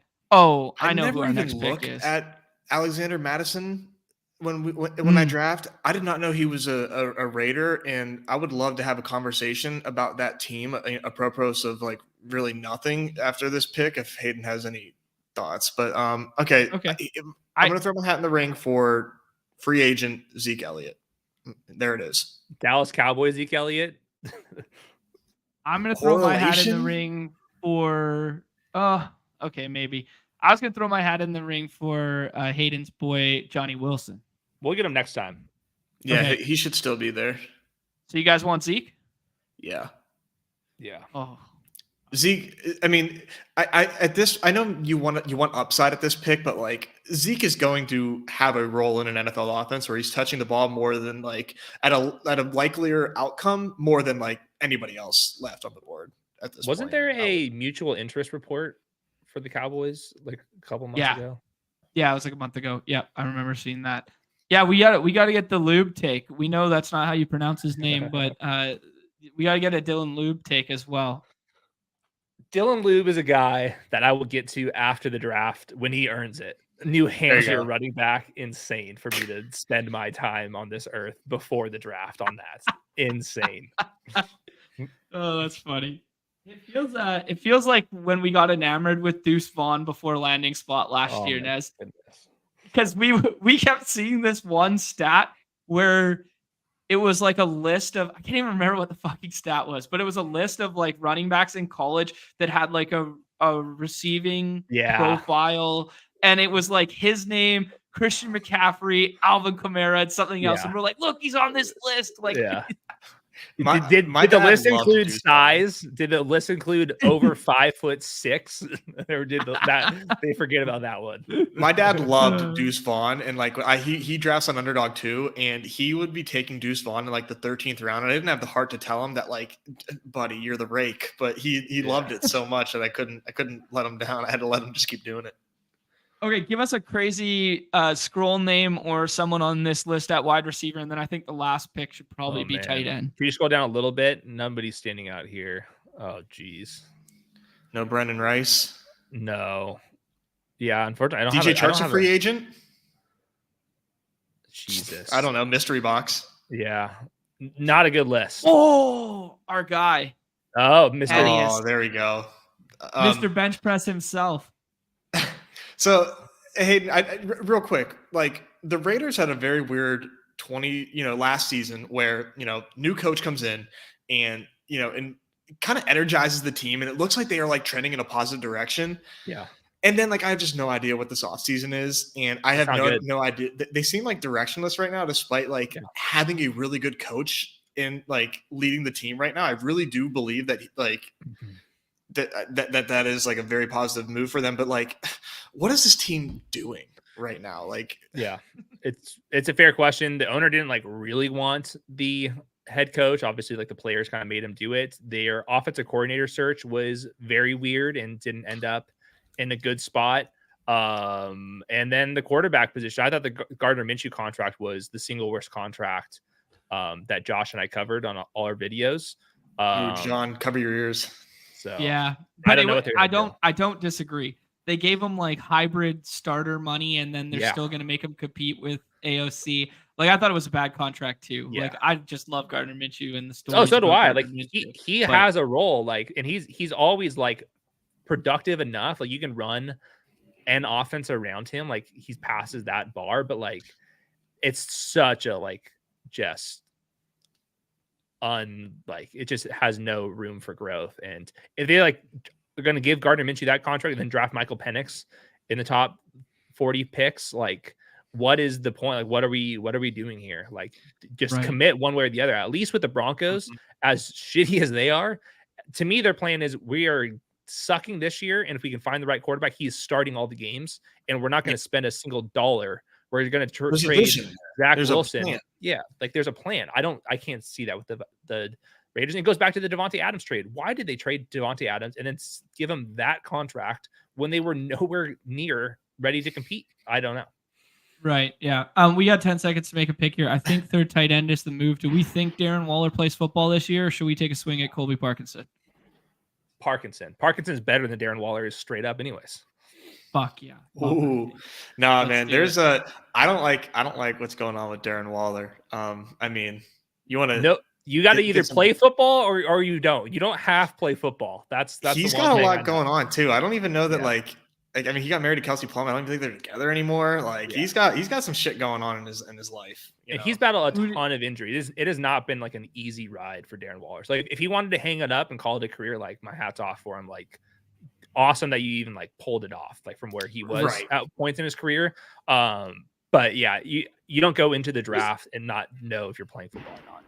He was like a drug addict too, right? He came back from that, like really got sober, and then got position change, small schools, undrafted or the last round type of guy, had to change NFL teams to break out, like, and then battled injuries throughout the process. Like he has not had it easy. So. And then Hard Knocks gave him that spotlight, and he just broke out. Yes, he did. Yeah, very obvious when he was balling. He was also, if you want to look, height, weight, speed. Johnny Wilson, Darren Waller, like, pointing right at you. Okay, I like that. Any love for this Jamal Williams in the last round? Oh man, the Saints running backs. I mean, like Kendre, Jamal, Kamara, like. Maybe quietly one of the worst offensive lines in football. Maybe one of the worst, bottom 4 or 5. And usually they're like top 5. I mean, they lost both their tackles, their guard play. They've been injured. They've drafted first round centers and they haven't been that good. Like, I don't know. And maybe we see Kendre finally. awful offensive line that got Arthur Smith fired for one Jameson play. Yeah. Jameis play. Unbelievable. And also the worst coaching staff in the league for the Saints as well. Like by far. It's no good over there. Arrow is not pointing up. I mean, that makes me like a lot of these back end targets more than Chris Olave in this tier. Like Chris Olave is clearly a talent, but like some of these other guys, I don't know, getting overweight Olave in the second round feels like maybe a fool's errand here. Okay, let's recap that one, and then Hayden, I mean, you're more than welcome to stay and hang out and stuff, but we're gonna do a rapid fire of the hoops slate and the baseball slate here, just because we can't leave the people hanging on a good day there. But how do you guys feel we landed this plane? A 3-6-8-3 with Prescott, Lawrence, Geno, great quarterback room. Saquon Jacobs, Corum, Lloyd, Shipley, Zeke Elliott, Jefferson, Doomsday Kirk, Deontay Johnson, Tyler Lockett, Cooks, Burton, DJ Shark. What were we thinking? Mystery box. I think I know what's in that fucking box. Evan Ingram for the stack, Jonnu Smith, motion tight end who can actually catch, that breaks out in the Durham Smythe role, and Colby Parkinson, another breakout tight end who takes over for Tyler Higbee's lackluster performance despite all the usage. What do we think, boys? That seemed pretty textbook of a draft right there. Build wise, correlation, ADPs, drafting some rookies. I mean, that's as textbook as it gets to me. My question to you guys, if Underdog offered you 25 cents, but you do not get to keep DJ Chark on this team, do you take the 25 cents in your portfolio, or do you want DJ Chark on this roster? I'm keeping DJ Shark for 25 cents. $1. One full dollar. I would take the dollar. I would take the dollar instead of DJ Shark on this team. Oh my god! I would have too. A $4 bullet. I would too. Unbelievable. And then I would use that dollar to bet season-long lowers on DJ Shark. Now we're cooking. Now you got $2. DJ Chark famously had a 700 yard receiving projection last season. That was a generational lower. But it made me draft him because I was like, why does he have the same projection as Rashad Bateman? Like, what is going on here? So, well, Rashad Bateman also generational lower. That's not a bad nickname for Rashad Bateman as well. I know, but I was like, oh, that's a higher. I was like, that's a generational higher, and I got screwed. All right, good chatting. I got to run and do this mock draft, but always love chatting with you boys. We'll have to link up a couple times this summer. Yeah, until next time, man. Thanks so much. Always Hayden. appreciate you. Let's go. All right, fight on, bro. Later, boys. Peace. He sneaks in a fight on his way up the door. Gotta love it. Oh, did we both hit it at the same time? There we go.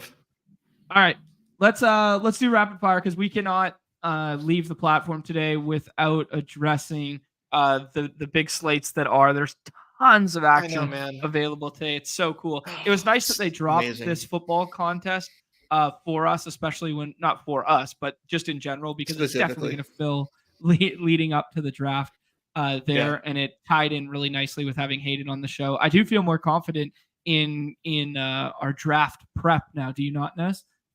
Oh my god, yeah. I mean, we were long overdue for some draft talk with somebody that actually has done like hours and hours of work. I know last season we had Corain, and this season having Hayden, it definitely makes me feel better. And yeah, man, I'm just ready for the draft, and I'm ready to get some landing spots. I'm tired of guessing.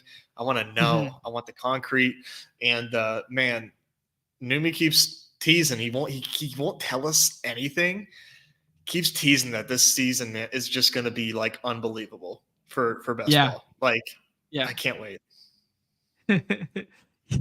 For us, John probably did one NFL draft not on stream. I admittedly big board's not my jam. I'm very transparent with my volume and my whatever didn't even on max Underdog. The big board. Well, I mean, like I just basically only did the stream ones, and I have so much fun doing that. But when I'm sitting on my lonesome and I'm drafting at home, it's going to be for baseball that night or basketball that night. Or I mean, you guys could shit on my volume and say what you will, but I was suit shopping, Nez, for my wedding on Saturday afternoon there, and I still did 40 Zambonis. Wait, you were suit shopping? Yeah, on Saturday What? as it was locking, and You told me you were wearing this. What do you mean you're suit shopping? You said you were rocking. Okay, hold on. You can get that one up there. I Okay. thought for sure. Here, where is it? You get that one up there. You told me that my suit is set. This My dude comes to suit. Dallas, shows up to the Mavs game, rocking the same color that they use for the green screens on television. Oh my god, man! I expected nothing less from you. Oh man, that was game. my master's suit. The green there for the weekend there. My green jacket, dude. Oh shit. Okay, I'm a bold-faced liar. I ended up with 37 instead of 40. So Wow. I'm a puck guy. Here we go. You know, my NBA, I got 20 in the dance there. But my NHL, I was proud of. I really fell in love with that contest as it went. Dude. And the Canucks were the fake wagon. No longer, my friend, my highest exposed team. I'm back in on the Nuckies. Dude, 100K Zamboni, and it filled. Like, that was so dope. Yeah, so good to see, man. Love that. Yeah, the Pit Vipers in a Speedo. He wanted to watch the whole game, so he didn't do that. Yeah, it's true. I Would've did got want thrown to. out. Nez, I've done a couple of baseball. I have not done much of the NBA stuff. I don't know if we got an update while we were on there with Hayden, but do we have an update on Maxey and or Embiid for this evening? No, but I mean, they're going to play. Okay. Yeah, no Maxey for shoot around, but it's an illness. It's the playoffs. It's flu game. Can he get through to this kind of thing? Yeah, he's going to play. If you want to bump him down because he's sick, like I did, like feel free. But he's going to play. Now, we do have 2 contests today, or 2 slates rather. You're looking at the Monday, Tuesday one, which is actually, I mean, it's a lot of fun. And then we have just the Monday only as well. Both are 6-person drafts. So, I mean, when you get to the 6th round of this one, I mean, pick 36 if you're in a lobby where people are picking what I deem to be the best players. You're looking at like Wendell Carter Jr. at pick 36. Okay. It's rough. It's really rough. Do we think there's any chance Wendell Carter Jr. goes back to a starting role tonight after they lost last game with Jonathan Isaac starting? I don't think he's the reason why they lost, so no. Okay, sounds good. No, yeah, just whether they were going to switch anything up or that sort of thing. Just looking for narratives there. Anyone that you're particularly over the field relative to ADP? Anyone that stands out as like a glaring mistake right now?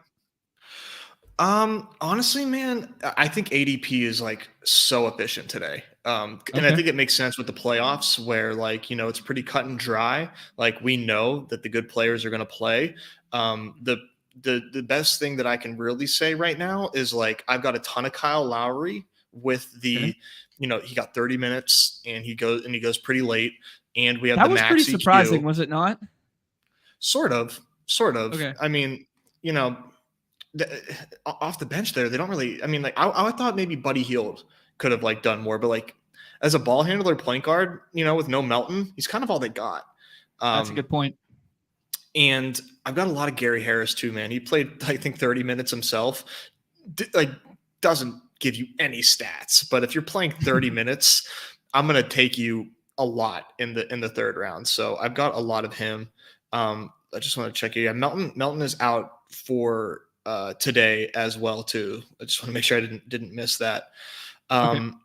Yeah, so Gary Harris, Kyle Lowry, and I've got a lot of Dante too. I was surprised Dante DiVincenzo only played as much as he did.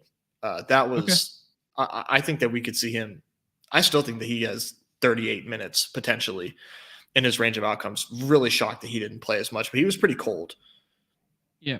Okay. Sounds good to me. Yeah, I did notice as I was going to say the same thing, Chip, that Lowry did end up starting, so it wasn't all off the bench last game. So yeah, that probably contributed to some of that time. As you guys can see, highest totals on the slate are in the late night hammer, the West Coast game between Denver and LA. That's also where kind of like the top 3 picks in terms of star power come from as well. Anyone that you're holding, leave the light on, leave the candle on for in any of these other games, Ness, like anyone from back end Cavs, back end Magic, anyone like that that's 6th-round viable? I mean, I've got 21% of 3 different Cavaliers. Okay. So Darius Garland is my highest owned, a Cavalier at 29%. And then I have Mobley, Jared Allen. Who do you think my other 21% Cavalier is? Max Strus starting Max playing. Strus. Yeah, starting playing 30 plus minutes, 6th round, kind of like the same theory as Harris. Buddy, he's a 5th rounder. Today is nuts. Okay. We're taking Max Strus like middle of the 5th right now. Okay. Yeah, it's not any Okoro love. It's not great. I do have a little Okoro. Yeah, feels kind of. I think so. Just a little bit. Nothing crazy. Just because I don't know. I'm trying to go like projectable minutes more than just like a guy that just like had decent efficiency.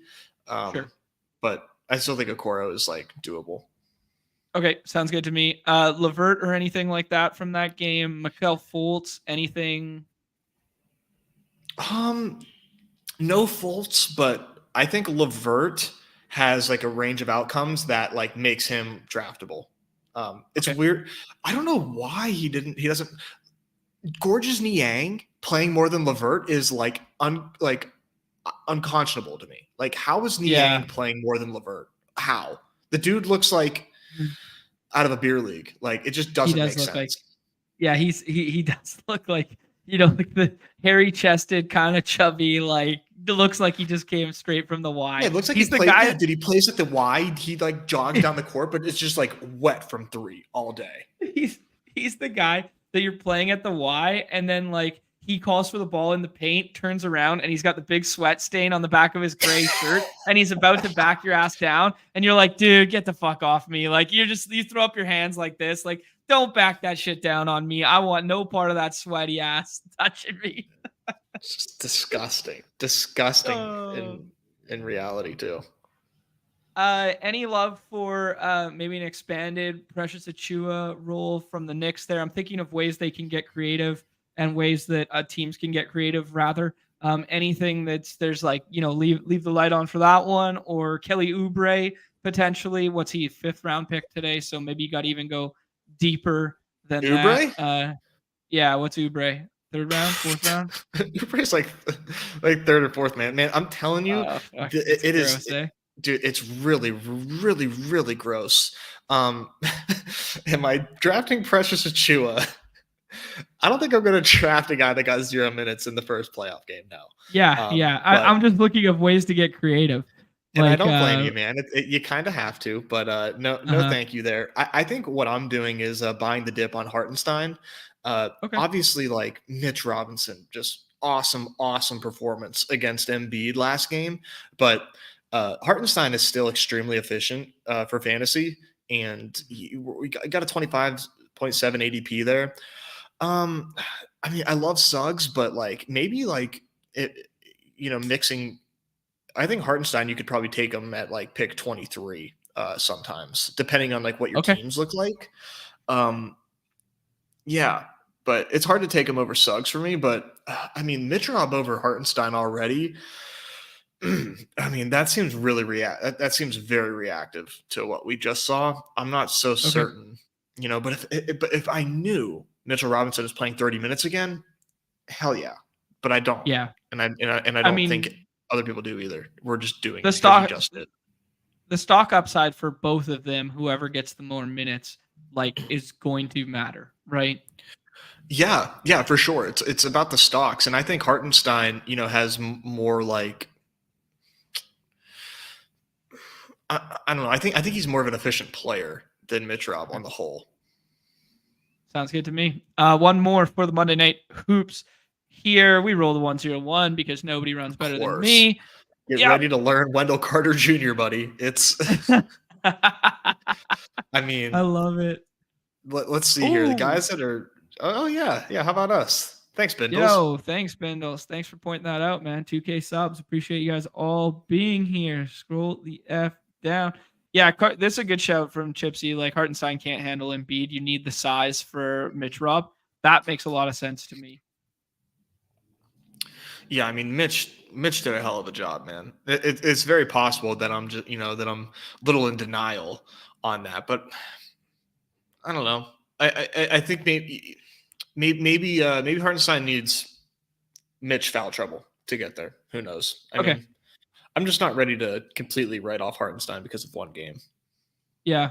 Chipsy's throwing out the Christian Brown in the last one. I was going to say maybe a little Reggie Jackson getting an expanded run there. Take Joker at 1, or is it AD? Oh, no, it's Joker. Okay. I just kind of figured.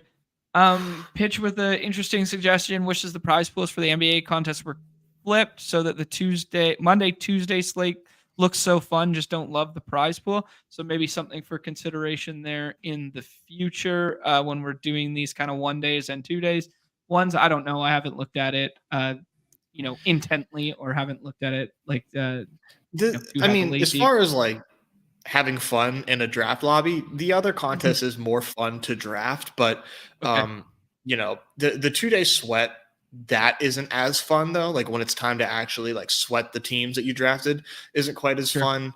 I'm okay with the 6-person drafts, man. I'm not mad at it.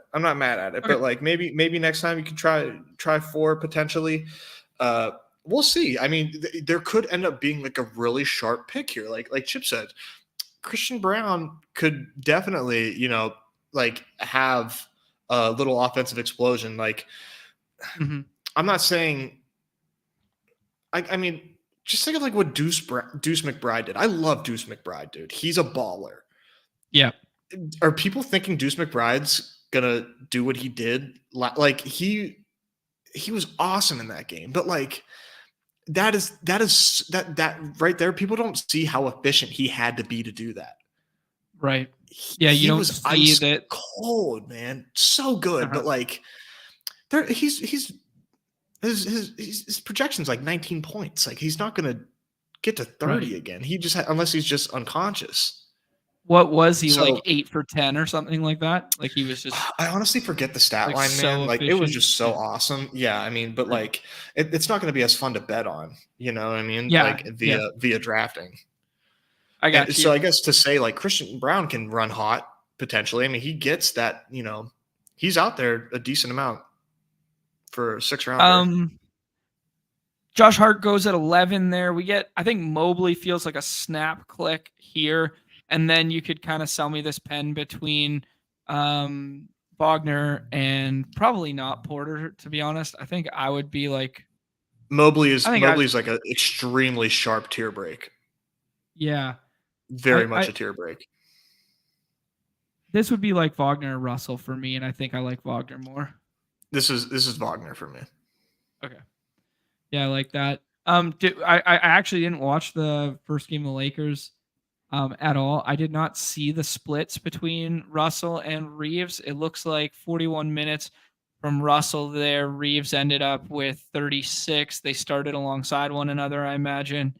Yeah, so we just haven't seen that flippening that we saw last year in the postseason. I don't know, man. AKA just Russell getting cooked on the high side screen and rolls. Right. I mean, like he is getting cooked, but like they have no choice but to leave him out there. Yeah, that's fair. I mean, they might try something new. It's very likely that they might try something new, but he just played like 40 minutes. And I think ran pretty poor, he couldn't hit a damn shot. So if he, regresses a little bit, then we're looking at D'Lo breaking the slate because he's hitting like 9 threes. Cool. Yeah, I mean that's a lot of regression, not a little bit. Just to correct myself, but Yeah, you just kind of have to think about guys like that, and I just don't think that because I don't know who would be like Gabe Vincent unless if Terrence is coaching the team, then Gabe Vincent's out there instead of D'Lo, but yeah. Shout out to our guy Winky who's hanging out in the chat here. Just said he'd what up, rather Winky? Gabe Vincent read his reviews on the NBA Underdog NBA Twitter nightly. It's mandatory reading material to get ready for the slate the following day. Okay.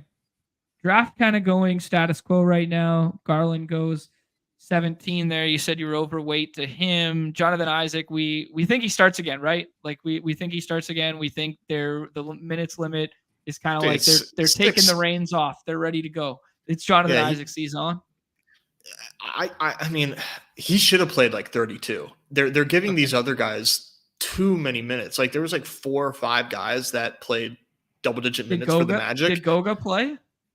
No. Okay. Mo Wagner played a lot, and Mo Wagner was fine. Okay. But Jonathan Isaac had 6 stocks. I mean, he's such a freak defensively. Such a good defender. Yeah, he's such a good. It's absurd. He's important for them. Mm-hmm. Our Jonathan Isaac, aka the greatest summer league player we have ever seen in person. Put Jonathan Isaac on the Pelicans and see what happens. Ooh, dude, that's fun. I mean, Joval just getting cooked, throwing bricks up, catching his own rebounds, and scoring again. Fucking Joval, man. I was so on him. The Pels should have won that game too, dude. Fuck me. Yeah.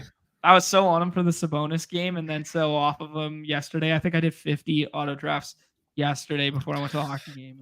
Yeah, I was off him too. I was on him at first, and then I saw projections and everybody else, and then I was off him, and I should have just stayed on him. Fair enough. Are we going to be ADP slappies here because it feels like Suggs and Hartenstein feel like comfy clicks, or can you sell me on somebody else here and we can flip the board a little bit? This is definitely Suggs for me, but we can, if you don't want to be a slappy, I think you can do Anunoby or KCP. Let's do. I think OG personally. Okay. I'm down with OG. If you want to, yeah. KCP is probably a bridge too far. Okay. I like it.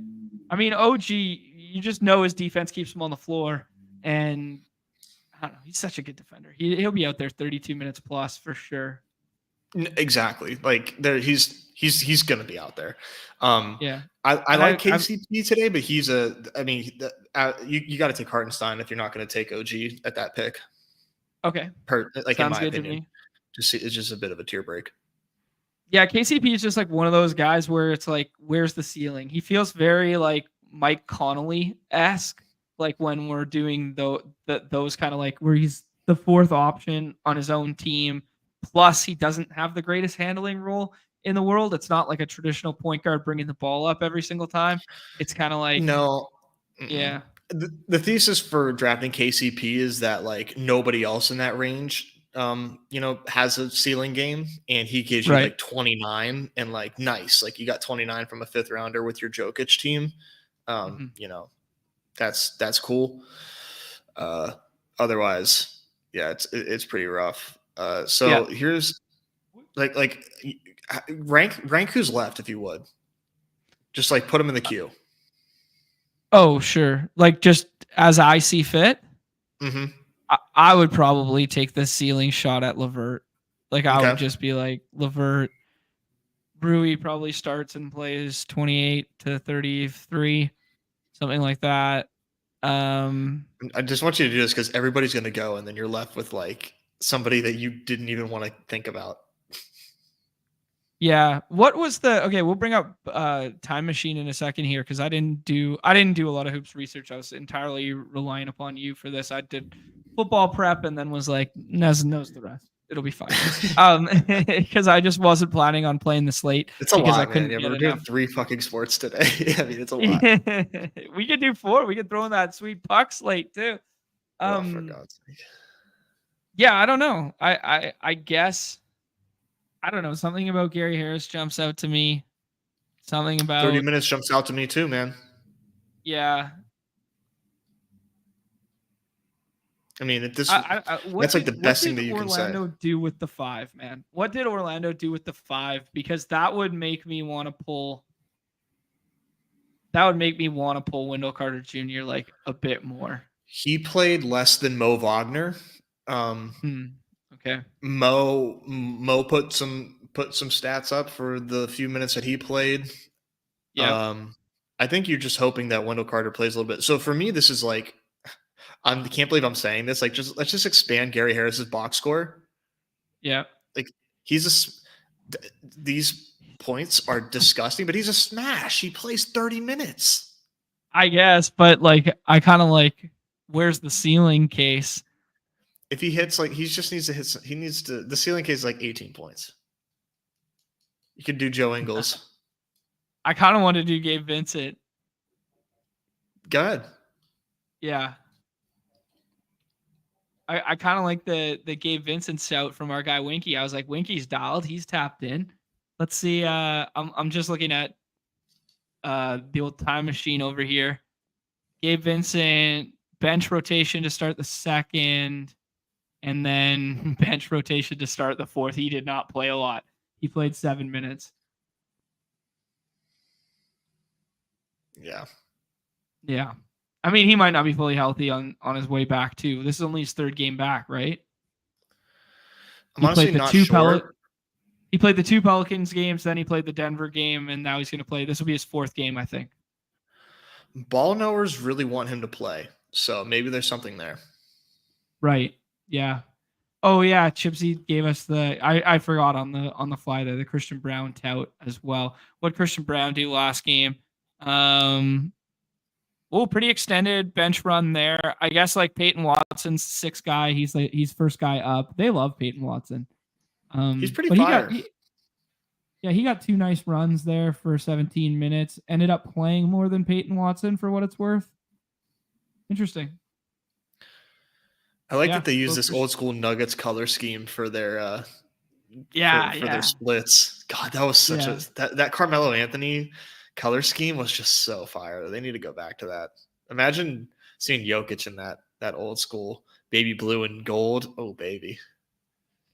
Pitch asking an interesting question. How many points do you think the winner gets from the 6th rounder? 22 ? Yeah, I mean, I haven't seen the fluctuation. Have you seen the fluctuation in ADP between last night and today? Like, is there anyone who's going in the 5th right now who was going in the 6th last night? Because that might be Mitchell Robinson. Like, okay, or you mean like the last time that these dudes played, or like literally like last night? No, literally last night. Like how ADP has shaped itself over the course of the contest being open. No, it's been it's been really efficient. It's pretty gross. Okay. Yeah, fair enough. So depending on like who does well in the first round will dictate. Like Joker's probably going to go off, and you're lucky to get 20 points with your 6th rounder with Jokic. But if it's Jamal Murray game or it's a Spida game, then then you're probably cooking. But okay. Because you can get a much better 6th rounder 5 picks earlier. Sorry. No, you're good. You're good.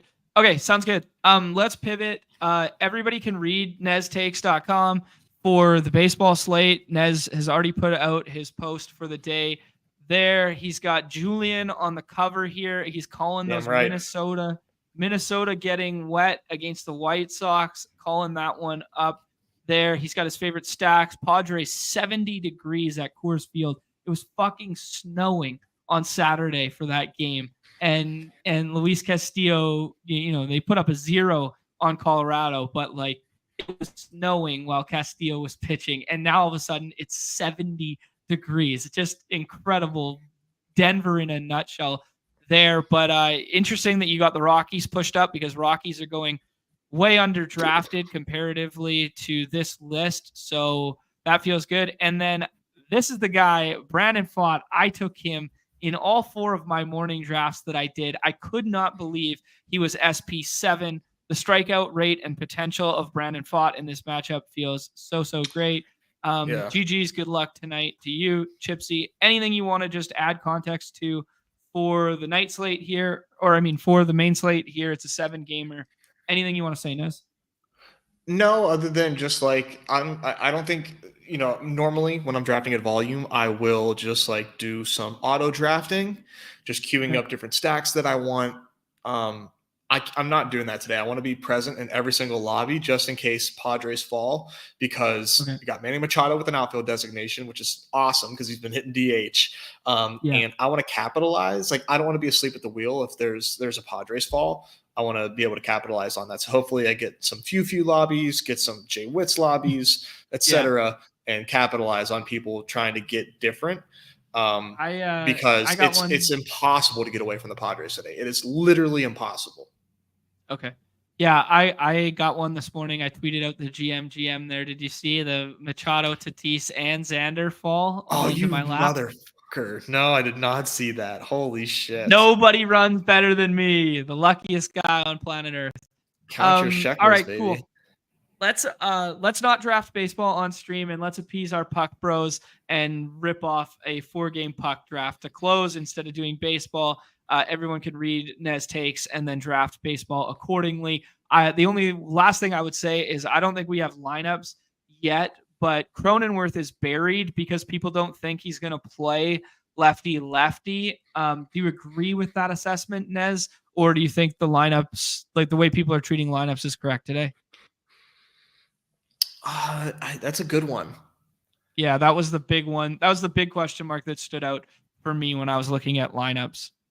Well, the good thing about Underdog Fantasy is that they have a beautiful swap system if he doesn't play. So it's true. Yeah, that's a very I like that a lot. Last round Cronenworth.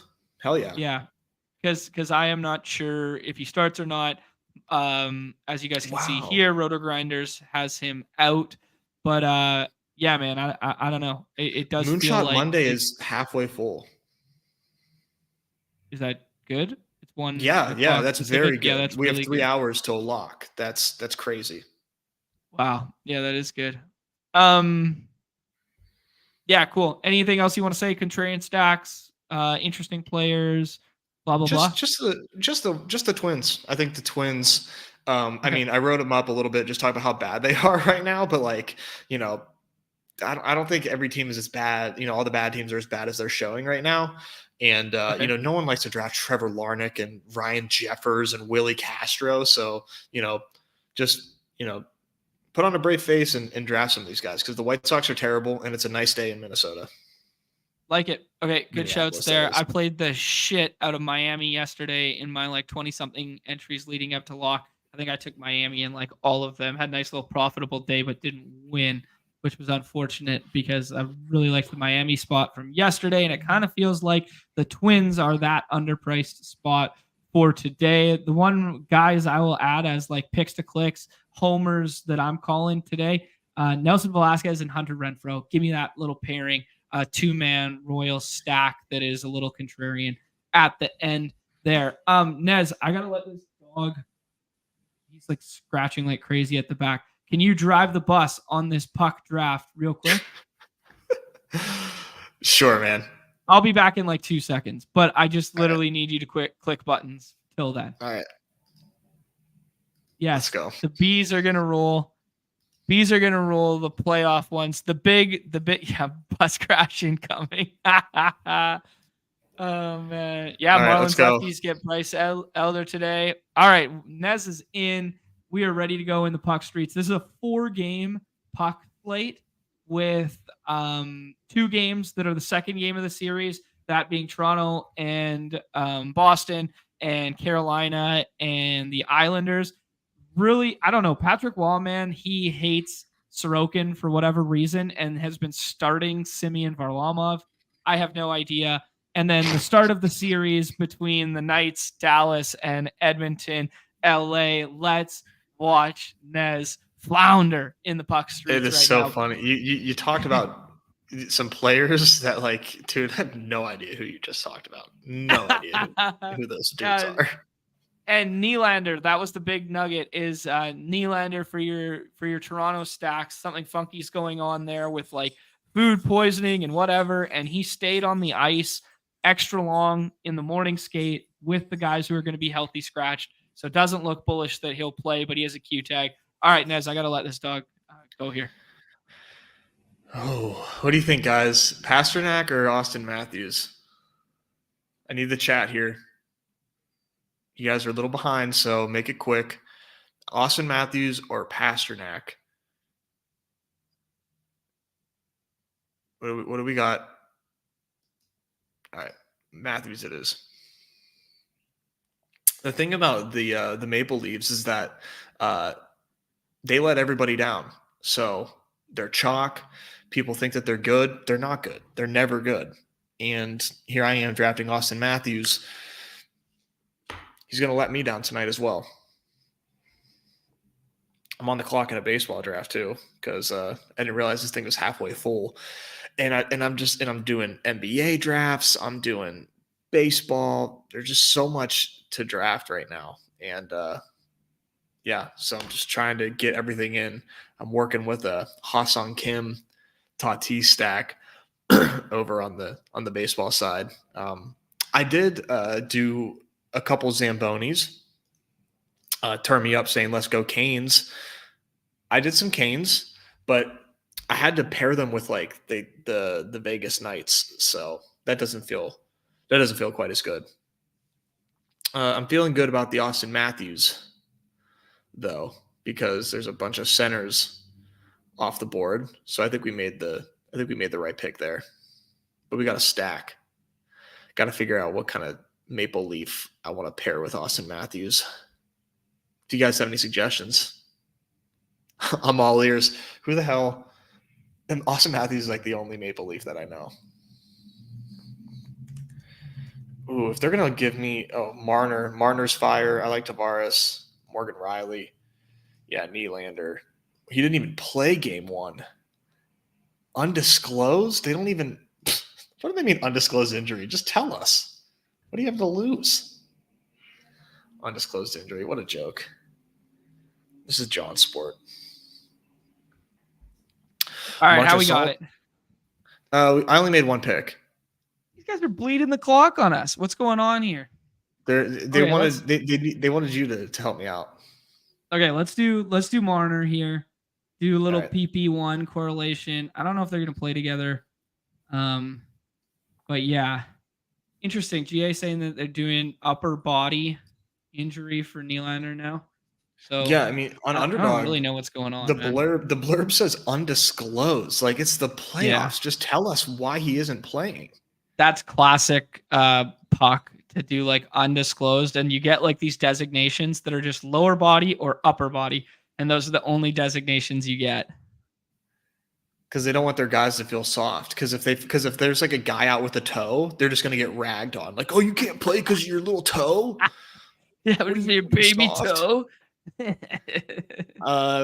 do we do? Ottinger?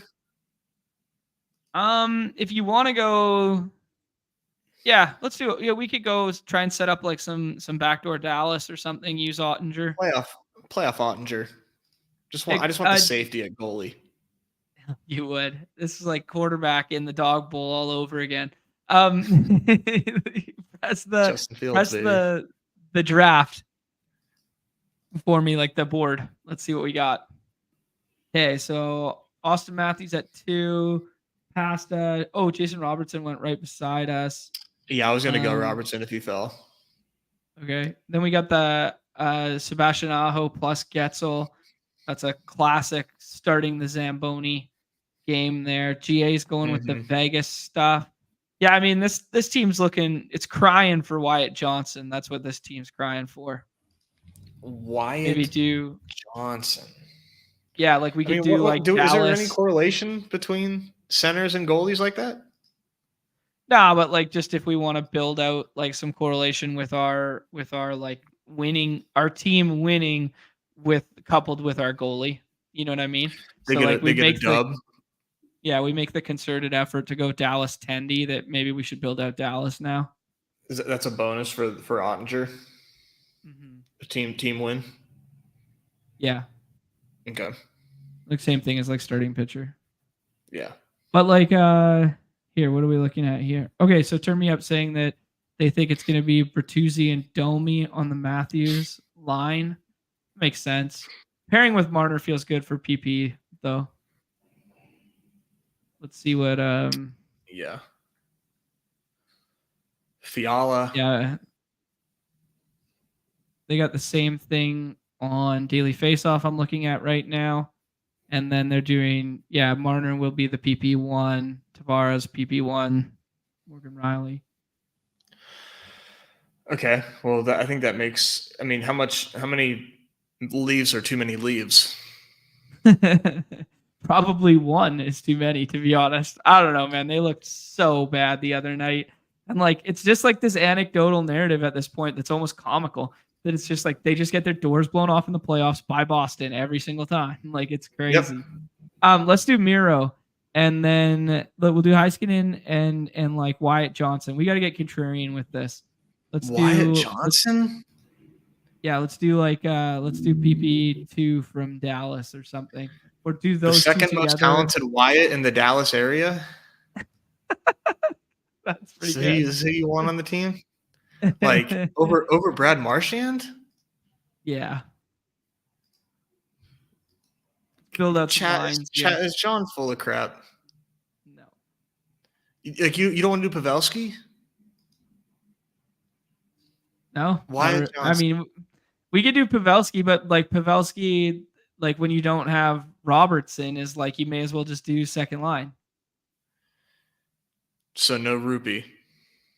No, I mean we could do Rupee plus Pavelski, but I'd rather have Wyatt Johnson plus Stank or something, or just do Wyatt Johnson. Do Wyatt Johnson plus Miro, and then mix somebody else in. Yeah, Wyatt's a fun rookie. There you go. That's tell me he's a rookie. Yeah, him and Stank are rookies and they're fun. I thought you remembered. You took them in the Zamboni draft we did. Oh, I knew Stank. Oh yeah, they're both young fun rookies. Wyatt had a really good year. Yeah, whoever Mood said, that's who I remembered. Just looking at like the goal totals and stuff tonight. LA highest implied goal total. Carolina second. Dallas. I mean, that Dallas Vegas series is going to be a war, man. It is going to be a war. There was some fun puck last night though. 7-6 game that was like 3-3 in the end of the first period between Colorado and Winnipeg. Just like absolute barn burner there. The Battle of Florida was a fast, wide open game in the morning. Yeah. Is NHL like NBA where like first line is going to just play way more than second line, or is it still like a team effort? Yeah, it's team effort. It'll be like 22 minutes to 18 minutes for like the studs. If you play some power play and you play some whatever. Yeah, there you go. For 32 goals. So he's inaccurate. 32 goals. Hitting the post? No, hitting the post, good thing. Posting in, baby. Bar down, bar Mexico. Do I get a fantasy point for hitting the post? I didn't think we were playing horseshoes or hand grenades here. It's directionally accurate, like by definition. Literally. Oh shit! Did I? Okay. We don't want another defenseman. Of course not. Let's do either let's do Logan or Jamie Benn. One of the two. Not doing your best friend. All right. Do Logan. Matt Duchene might play on the power play instead of him. Oh, but, can I do Logan? I think I need a wing. Don't I need two wings? Oh shit! Yeah, you need a wing. Yeah. You got to do a wing. Pavelski? We're gonna do a one-off here. Or is Ben on that? Do Ben. Do Ben. Ben's on his line. All right. Only because it's correlated. Let the record show I'm not taking Jamie Benn because he's no Visey and nails. Let the record show. No Visey. Hey, let the record show that last night the no Visey and nails got home with Ryan O'Nails. Ryan O'Reilly had an absolute snipe right in my lap last night. Literally had the perfect vantage point when I was watching it. That's dope. Take the Q tag like a man. I mean, you could take the William Nylander Q tag there if you really wanted as well. All right, here we go. Yeah, Nez with the single bullet takedown. Best of luck. No more, no less. Best of luck to him. Best of luck to all the people in the Buck streets. tonight. I'll be getting a couple puck drafts in for tonight. I'm playoff puck pilled. It's the greatest thing on planet Earth. I love it so much. Had so much fun at the game last night. All right. Any parting words, Nez? I'll see you in the lobbies. I don't know which one. I gotta, got a million to use do. my time wisely. I'm trying to go to the gym. I gotta get right for this trip next week. And oh yeah, that's coming up. And I've got too many contests to draft. Yeah, I love it. Well, best of luck to you and in the grind that you're about to put forth. Best of luck to everybody here. Do us a favor, hit that like, that subscribe, that notification bell before you leave here. It goes a long way for us. Keeps us allowing to have fun guests like Hayden come back through. Love that so much. Got us prepped for the NFL draft. We'll do a little more NFL stuff on Wednesday with Pete. We will do something tomorrow that I imagine will be playoff centric and maybe like this today, like a little hybrid where we do as much as we possibly can in a brief portion. We do 30 minutes for hoops, 30 minutes for MLB, and then a puck draft or something like that. Trying to appease everybody with the multi-sport draft elites that we are. Good shout from Brendo here that they might see Ullmark over Swayman between the pipes tonight for Boston. So keep an eye out on that one if you're drafting puck. Any parting words, Nez? No, I'll see you in the lobbies though. Best of luck, everybody. Beautiful. All right, we'll catch you guys tomorrow. Thank you so much for hanging out. Long show, 2 hours and a bit here. Love to see it, and appreciate our guy Hayden coming through in the clutch for us. Always fun to hang out with him. Such a good vibe. I think we just get along so great with Hayden. Like when we were hanging out with him in Florida and stuff like that, it's so effortless. He's he's fun. A dude. He's one of the boys, man. He's just an absolute dude. Yep. All right. On behalf of Nez and myself, that was the Badge Bros, and this is everybody's favorite part of the show. The end. Peace. Love y'all. Thanks for hanging out.